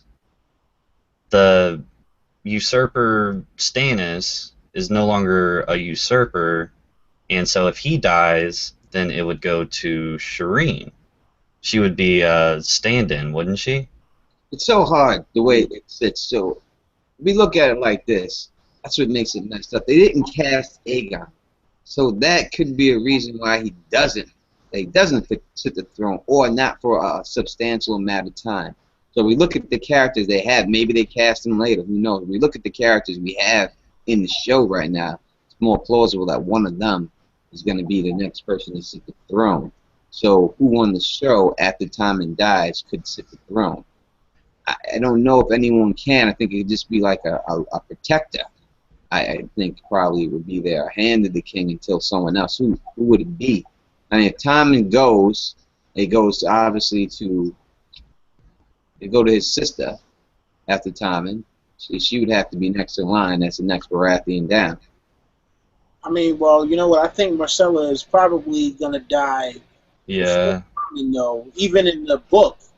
But here's the thing: I think the fact that they didn't cast Aegon for the show, you know what? I think that Aegon is gonna die before sitting the throne. I think he's gonna get killed at Siege of Storm's End, and that's gonna be like one of the things that is like. I think that's gonna be one of the kind of plot twists because everyone, even you know, when I first read about him, I was like, oh well, obviously he's gonna be king.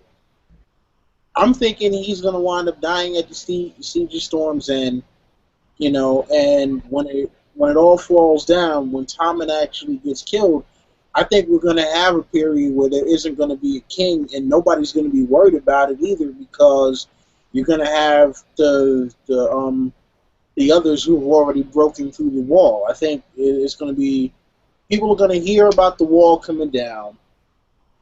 Tommen's going to get killed, and while in normal circumstances, it would have been like, all right, well, who's going to be the next king? I think Stannis will already be dead. Shireen will already be dead. And it's just going to be like, well, you know what? We can worry about who's going to sit the Iron Throne if there's anyone left after this war is over. I feel you. I feel you on that. Yes. It's so hard to put it together. It really is. But you got because of the way they casted it. Aegon's not there. Marcella's already dead, so they're out. So who, you know?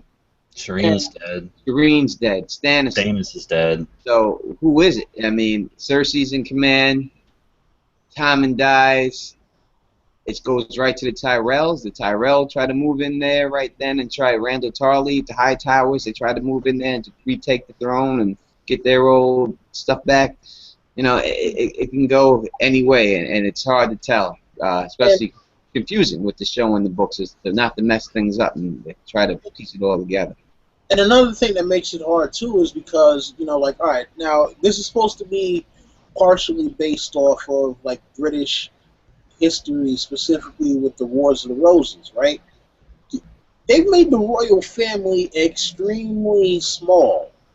Like, you know, if you think about it, there actually should be a lot more Targaryens out there because of all of the kids of Aegon V who were legitimized.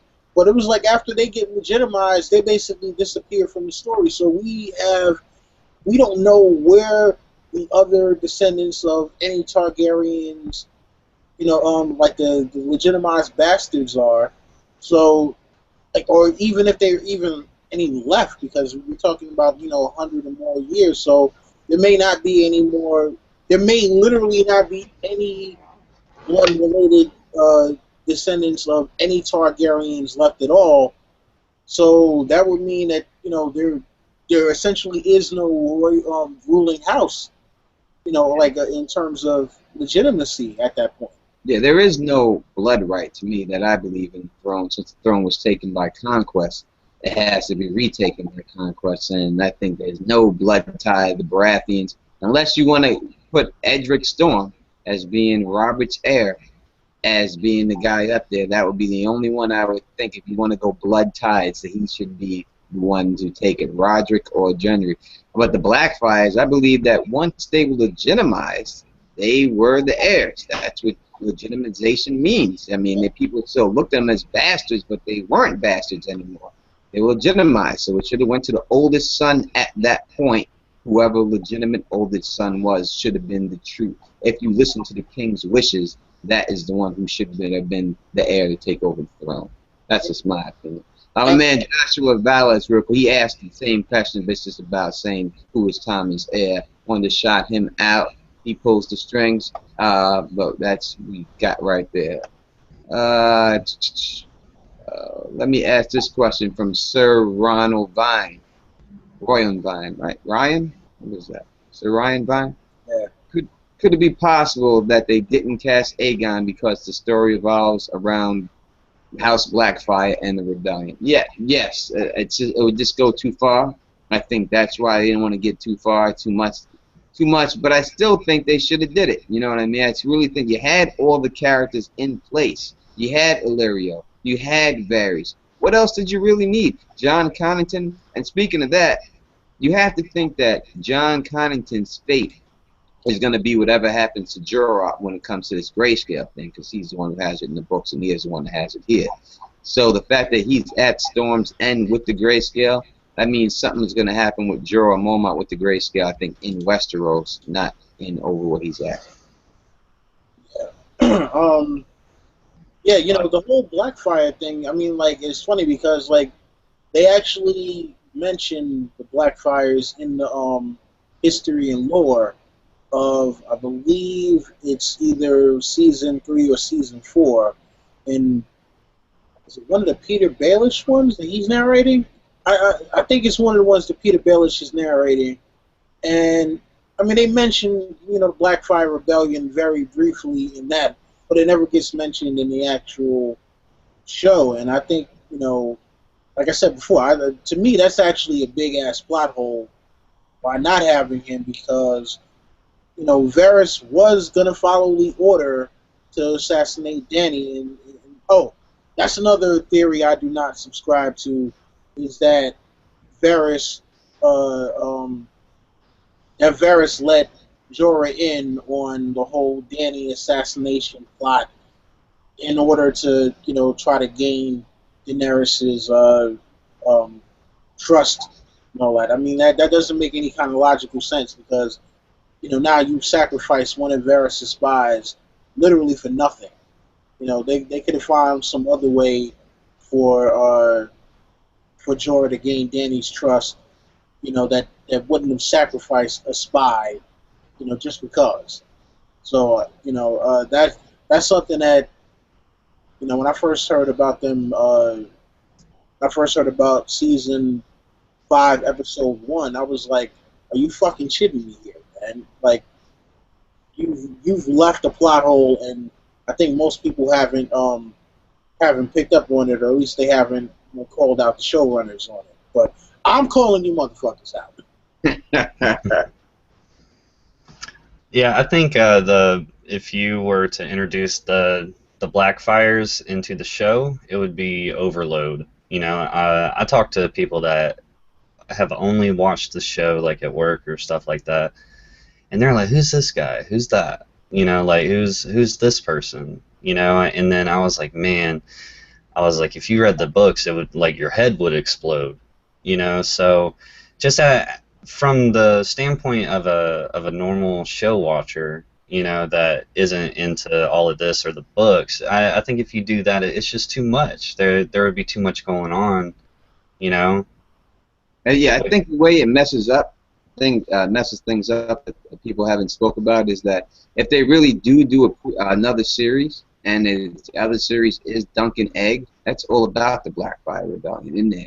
So, Yeah. you know, you could have had this in there already. You had Bloodraven. You could have brought some mention of it so that when people when they do the Duncan Egg, and if they have Blackfires and rebellions in it, people would know exactly what you're talking about. I think that's another way that they messed that one up. Real quick, this person asked me this question. Let me answer this this is from a woman, Hilary Quinn. And she said, I did a video a long time ago, and it was an amazing collaboration with Blaze Magna. Yes, I did, and I really did like that video. So if you haven't watched it, please watch it, The House of the Undying with the official Blaze Magna. And it says, people criticize my video because I said that Dany would end up with Job in the end, and people said that's predictable, and that's why it won't happen. And what are my thoughts on that? Well, you know, I think if you say that Sansa was going to marry Ramsay Bolton, that it would be predictable that she's going to get abused. I think a lot of things you could see in this book are predictable, you know. So it was pretty easy for me to spot that who's John's parents are, who's John's mother was. To me, that was predictable. So it gets to how you look at it and who's looking at it. What predictability is it? But you know, I'm still going with the fact that I do believe that John and Dany will hook up. I'm on board with that 100%. That's just my thoughts. That's just I'm sticking to it. All right, let me see if I can find another question. T Baby asks, fun question right here. All right, so for the fun, if you lived in Westeros, now Westeros, not anywhere else, has to be Westeros. What family would you marry into, and who would you marry? Don Willi. What family would I marry into, and who would I marry? Listen, if I could have, yeah, you know what? This is kind of a tough question because, you got sand snakes. You got Arian Martell. You got Marjorie Tyrell. Man, damn it, T baby, why'd you have to do this one? A lot of fine chicks in Westeros. Man. Jeez. You know what? I'm gonna have to go with the Tyrells, and only if I can get Marjorie though. If I can't get Marjorie, then fuck the Tyrells. There you go. Down to Kraken Witt. Marrying the Greyjoy. Nah, I ain't going over there, man. It's too wet and cold and living on a rock. What are you talking about, dude? Nah. I mean, Ash would probably kick my ass anyways, But y'all ever seen that meme where it's like Harry Potter fans are like, I want to go to Hogwarts, and then Lord of the Ring fans are like, oh, I want to go to the Shire, and it's like Game of Thrones fans are like, nah, man, I'm good. Like I'm good. I don't know it.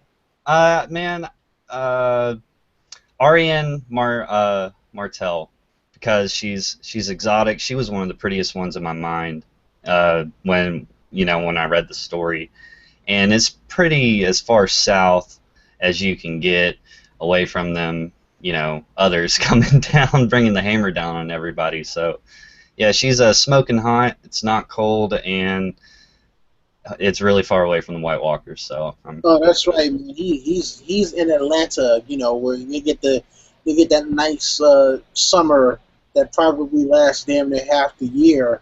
So lucky you. Dude, I got in my car, man. I think 2 days ago, and it was like 103 degrees. I can't get in no car like that. I would turn the car and walk away. Yeah. Let the air conditioner do its thing. Yeah.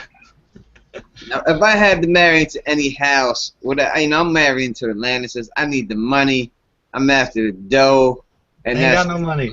And that's the bottom line. I'm marrying to the Frey's house. Shit, if he's paying that by the pound, if he could bring that big soft cake booty Fat Walter to me, you know what I mean? Pay him by the pound. Is he paying by the pound? Was he paying gold dragons, or was it silver stag? I think it's silver stag. Silver stag. Yeah. I like being comfortable, goddammit. Yeah, I need to get paid, so I marry it. It doesn't matter, whoever's paying me, I'm in there. Now, would you make Fat Walter hit the treadmill after that, though? No, she got to do it. No, she fine. I think who she is. I keep right there. Nah, you got to do that. I don't play no games. I can't discriminate. I don't discriminate. Everybody needs love. I mean, I like women. Period. That's right. It's all about. Sorry, just like that Team America song, as long as you're woman. That's that Team America, goddamn it. Oh, man. All right, James Buchel is back, and he says, "What's up, Dons?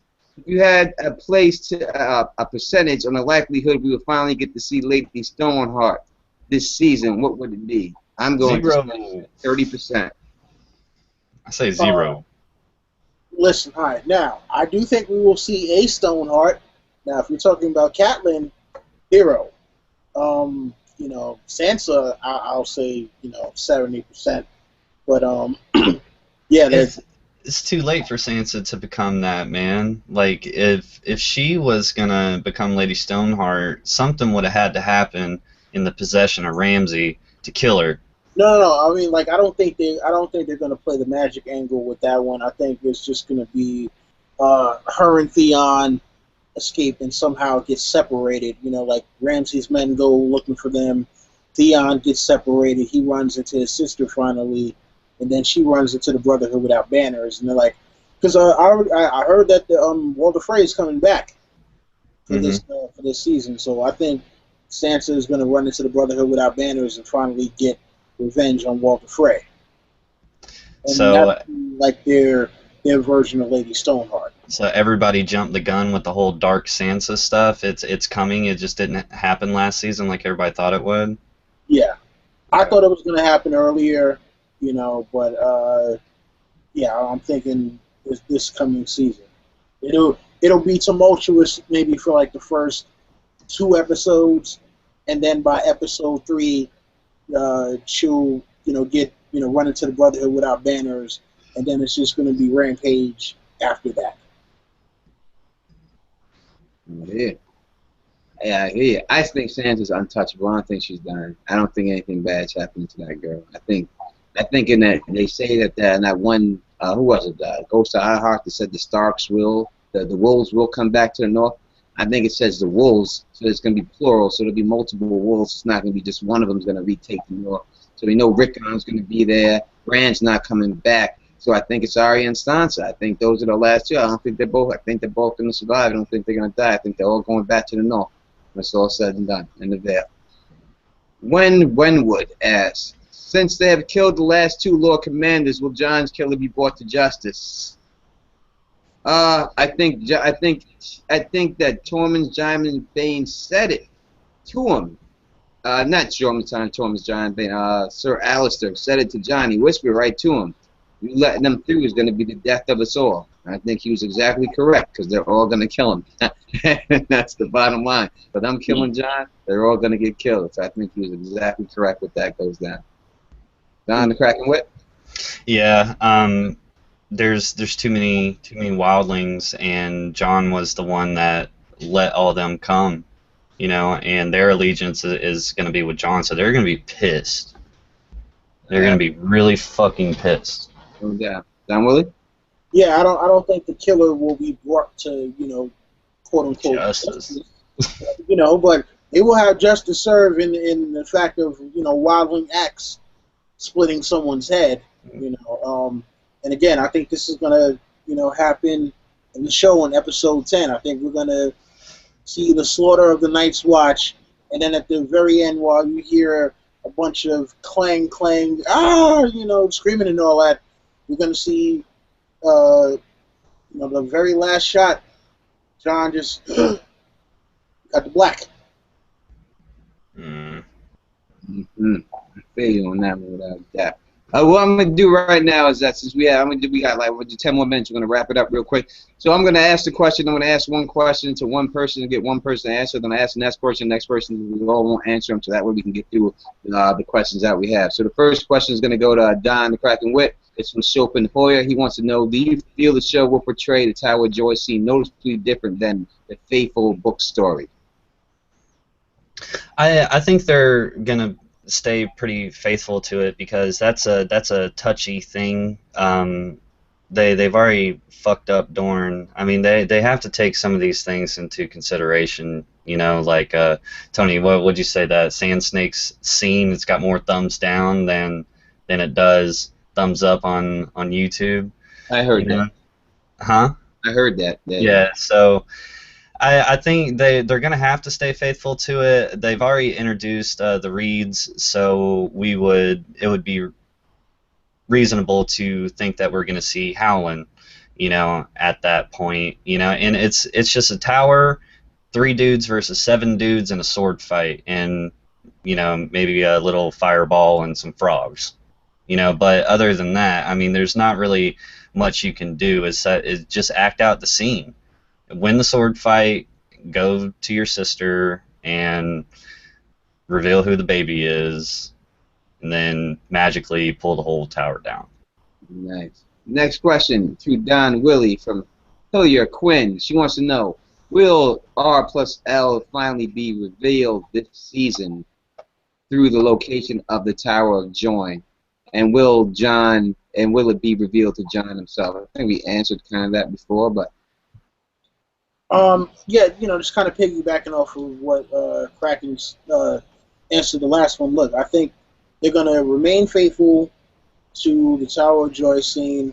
They're going to add, the whole thing with the baby, and You know what? I don't know, man. I don't think John Fine, like, I don't think we get the visualization of John finding out until season 7.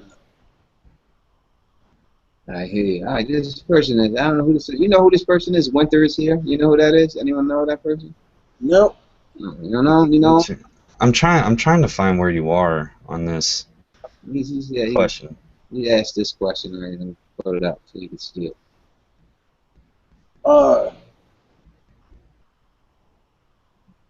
You see it? Invite me. I have a really long question.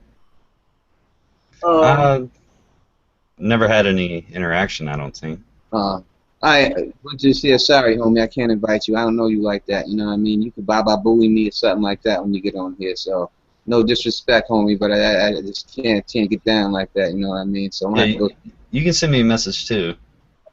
Yeah, you get this. If you want to ask a long question, just put it in the comments and stuff like that, and somebody else will get back to it. Let me answer this question real quick. It says, will Rob's letter of legitimacy to John ever be intercepted or revealed? Don, Willie? I'm gonna say no. I think you know what? No. I think it will be intercepted. I mean, but I think it's not gonna play a major role in anything. I think it's gonna be kind of a footnote. It gets picked up by somebody. It's like, oh well, all right, that happened, but fuck it. I think they're gonna find out that John is dead, and like, oh well, this doesn't really mean shit anyway, and wind up burning. So, nice. Yeah. All right, John the Kraken Witt. Do you think Quentin is alive? No. Don, Willie? I'm gonna go 50-50 on that one, man. It's too difficult to tell with that one. Yeah, I'm gonna say no. I think he's dead. Oh, I got a question for you, Tony. Go right ahead. Sweet YFT wants to know if you want a mystery package from France since you like receiving mail so much. Sure do. Are you crazy? I would love it. Cool. You see how fast I said that? Yeah. Oh yeah, I would love it. That's overseas. I haven't really got. I got one. I think from like China. I was very excited to see that. She sent me a care package a couple months ago. It was great. Nice. Do you think that Varys is trying to get Ned to Dany like he did with Tyrion? Ned to Dany? Do you think Varys is trying to get Ned to Dany like he did with Tyrion? I say no. No. Ah.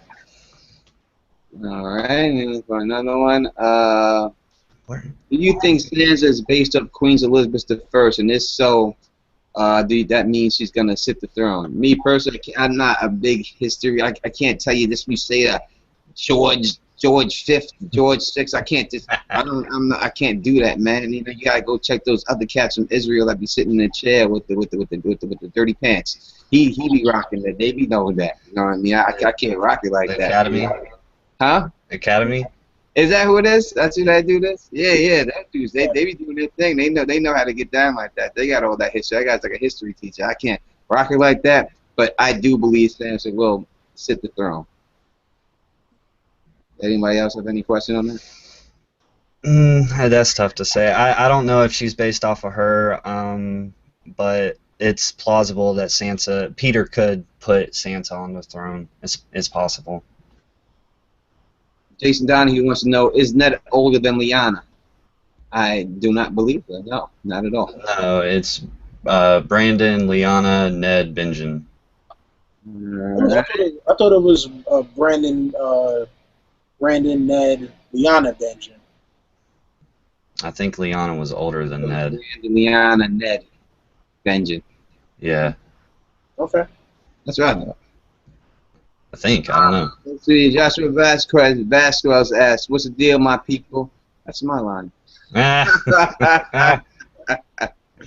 Can the Don do a fan meetup on what is that? Omegle? What is this Omegle thing? Omegle.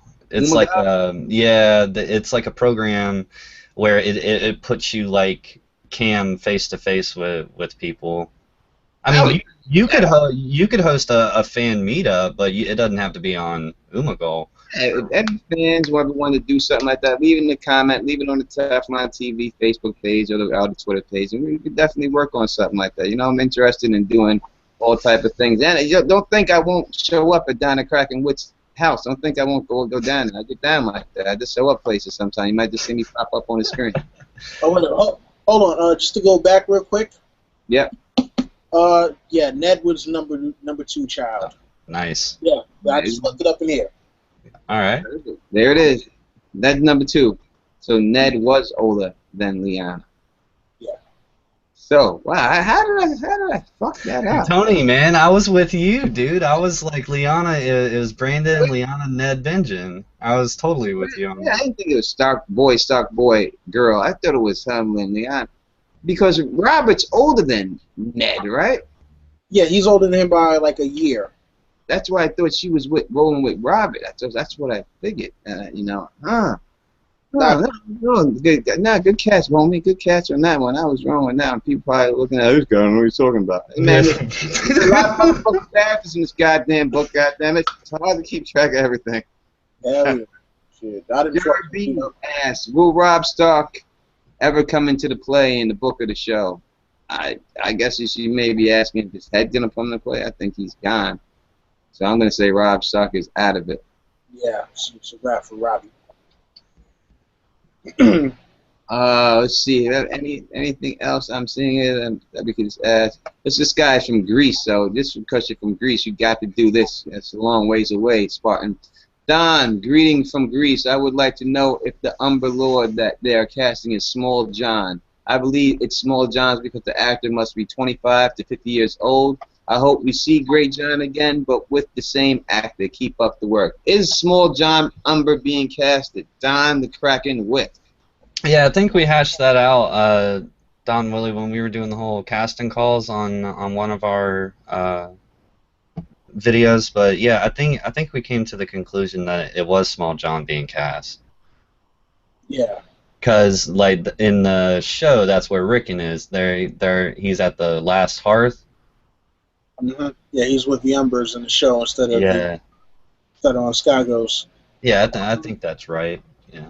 When it says, I love you guys. Have a great week. We love you too. Yeah, thanks, Ren. You too. Let's see. I would like to answer this question. Winter is coming, but it's cut up. That's the only reason why I can't do it. Let's see. Jason Donahue. He says, Danny, Tyrion, Arya, Bran, Jon were the 5 till the end. What is the final fate of Varys? I think he is fucked and he will die by dragonfire. What do you think will happen to Varys? Don Willie.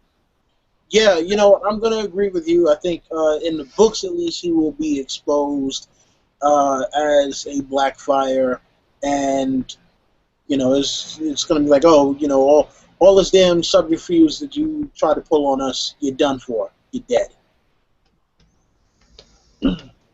Yeah, I could see that happening, Don Willie. I like that idea. I can see that. But I mean, he's in the show. I mean, he's on a different continent than the books. You know what I'm saying? Like he's on a completely different continent. The show has totally fucked that whole storyline to hell. Without a doubt. I see there's a question about the oily black stone. Before I say anything about the oily black stone, I know I've seen something on YouTube, an interview that George R. R. Martin did with Linda and Elio. Forgot what it was called, but I seen him over the World of Ice and Fire. You could probably find it. I don't know if he has it up or something in Germany or somewhere it was. And he said in there that people, like, Blackstone don't mean nothing, that people just taking that a little bit too far. He basically said in that thing. So the Blackstone may not be what people think it is. Go watch that if you can. I'm going to try to find the link, and if I can again, I will, and I'll put it in the description. It was an interview that George R. R. Martin did with Elio and Linda about the World of Ice and Fire book. And the thing was that the girl really didn't know how to interview him that good, and Elio and Linda started asking George better questions than the moderator did. Yeah, so luckily they were there to save the deal, but definitely check that out. I'll put the link in the description. All right, well, last question I'm going to ask because I have to get up out of this piece. Let me see if we can find one that is a good one. All right, we'll go with this one. No, that's two different questions, so I can't. All right, can we rule out Stannis as a candidate for the Balanquine in the books based on the probability of the TV show death? Who is your current pick to end Cersei? Don the Kraken Witt. Can we rule out Stannis, and if so, who do you believe is the Balanquine? Jamie. I mean, if Tyrion's gonna kill her, he's got to come back. Don Willi? I'm gonna go with Jamie, and personally, I think Jamie and Cersei are gonna die in each other's arms. Like, I think he's gonna start choking her, and she's gonna stab him, and they're both gonna wind up dying. What if they pull like a Romeo and Juliet kind of thing, and they poison each other because the world's coming down, or some shit like that? And he gives it to her first, so he could be considered, he killed her first, and then he drinks it himself. Yeah, but it's supposed to be that, he strangles the life out of her, and I think... The Strangler? I mean, yeah, but where would he get strangled from? He's not really... Where did any of these motherfuckers get anything from? It's like George said. He was like, dude, stop pulling out a ruler and going inch by inch on Westeros and like trying to figure out a fucking timeline. He was like, if I need something to be somewhere, it happens. It's a done. Like I said, when we wrote this book, people go through it with a fine-inch comb, like they're combing for lice in this book. You know what I mean? And and he says it in that interview. He says people take things a little bit too seriously, and they shouldn't take it like that. Definitely put that in there so people could see that. I would have to agree that Jamie is the #1 leading candidate to get it done. Now, whether it's Arya as Jamie and Faceless Men, a possibility, I don't know, but I do believe that's more likely. And, Jamie has the prophecy. He wants to die in the arms of the woman he loves. He could kill her and kill himself at the same time and then die like that. It could be some Cleopatra, Mark Antony situation or something like that. Who knows? It could be something like that, but we shall definitely see what happens. So, I'm going to wrap this up. First, I'd like to thank Don the Kraken Witt and Don Willi for coming in and being with me on this first Don's Roundtable.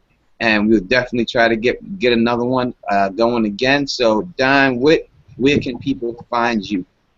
Don the Kraken Witt. Like I said, mostly right now we are doing chapter rereads, and I'm going to build the next Saturday's video. I'm going to build it today so everybody can find it. We're going to share it. I hope everybody tunes in for it.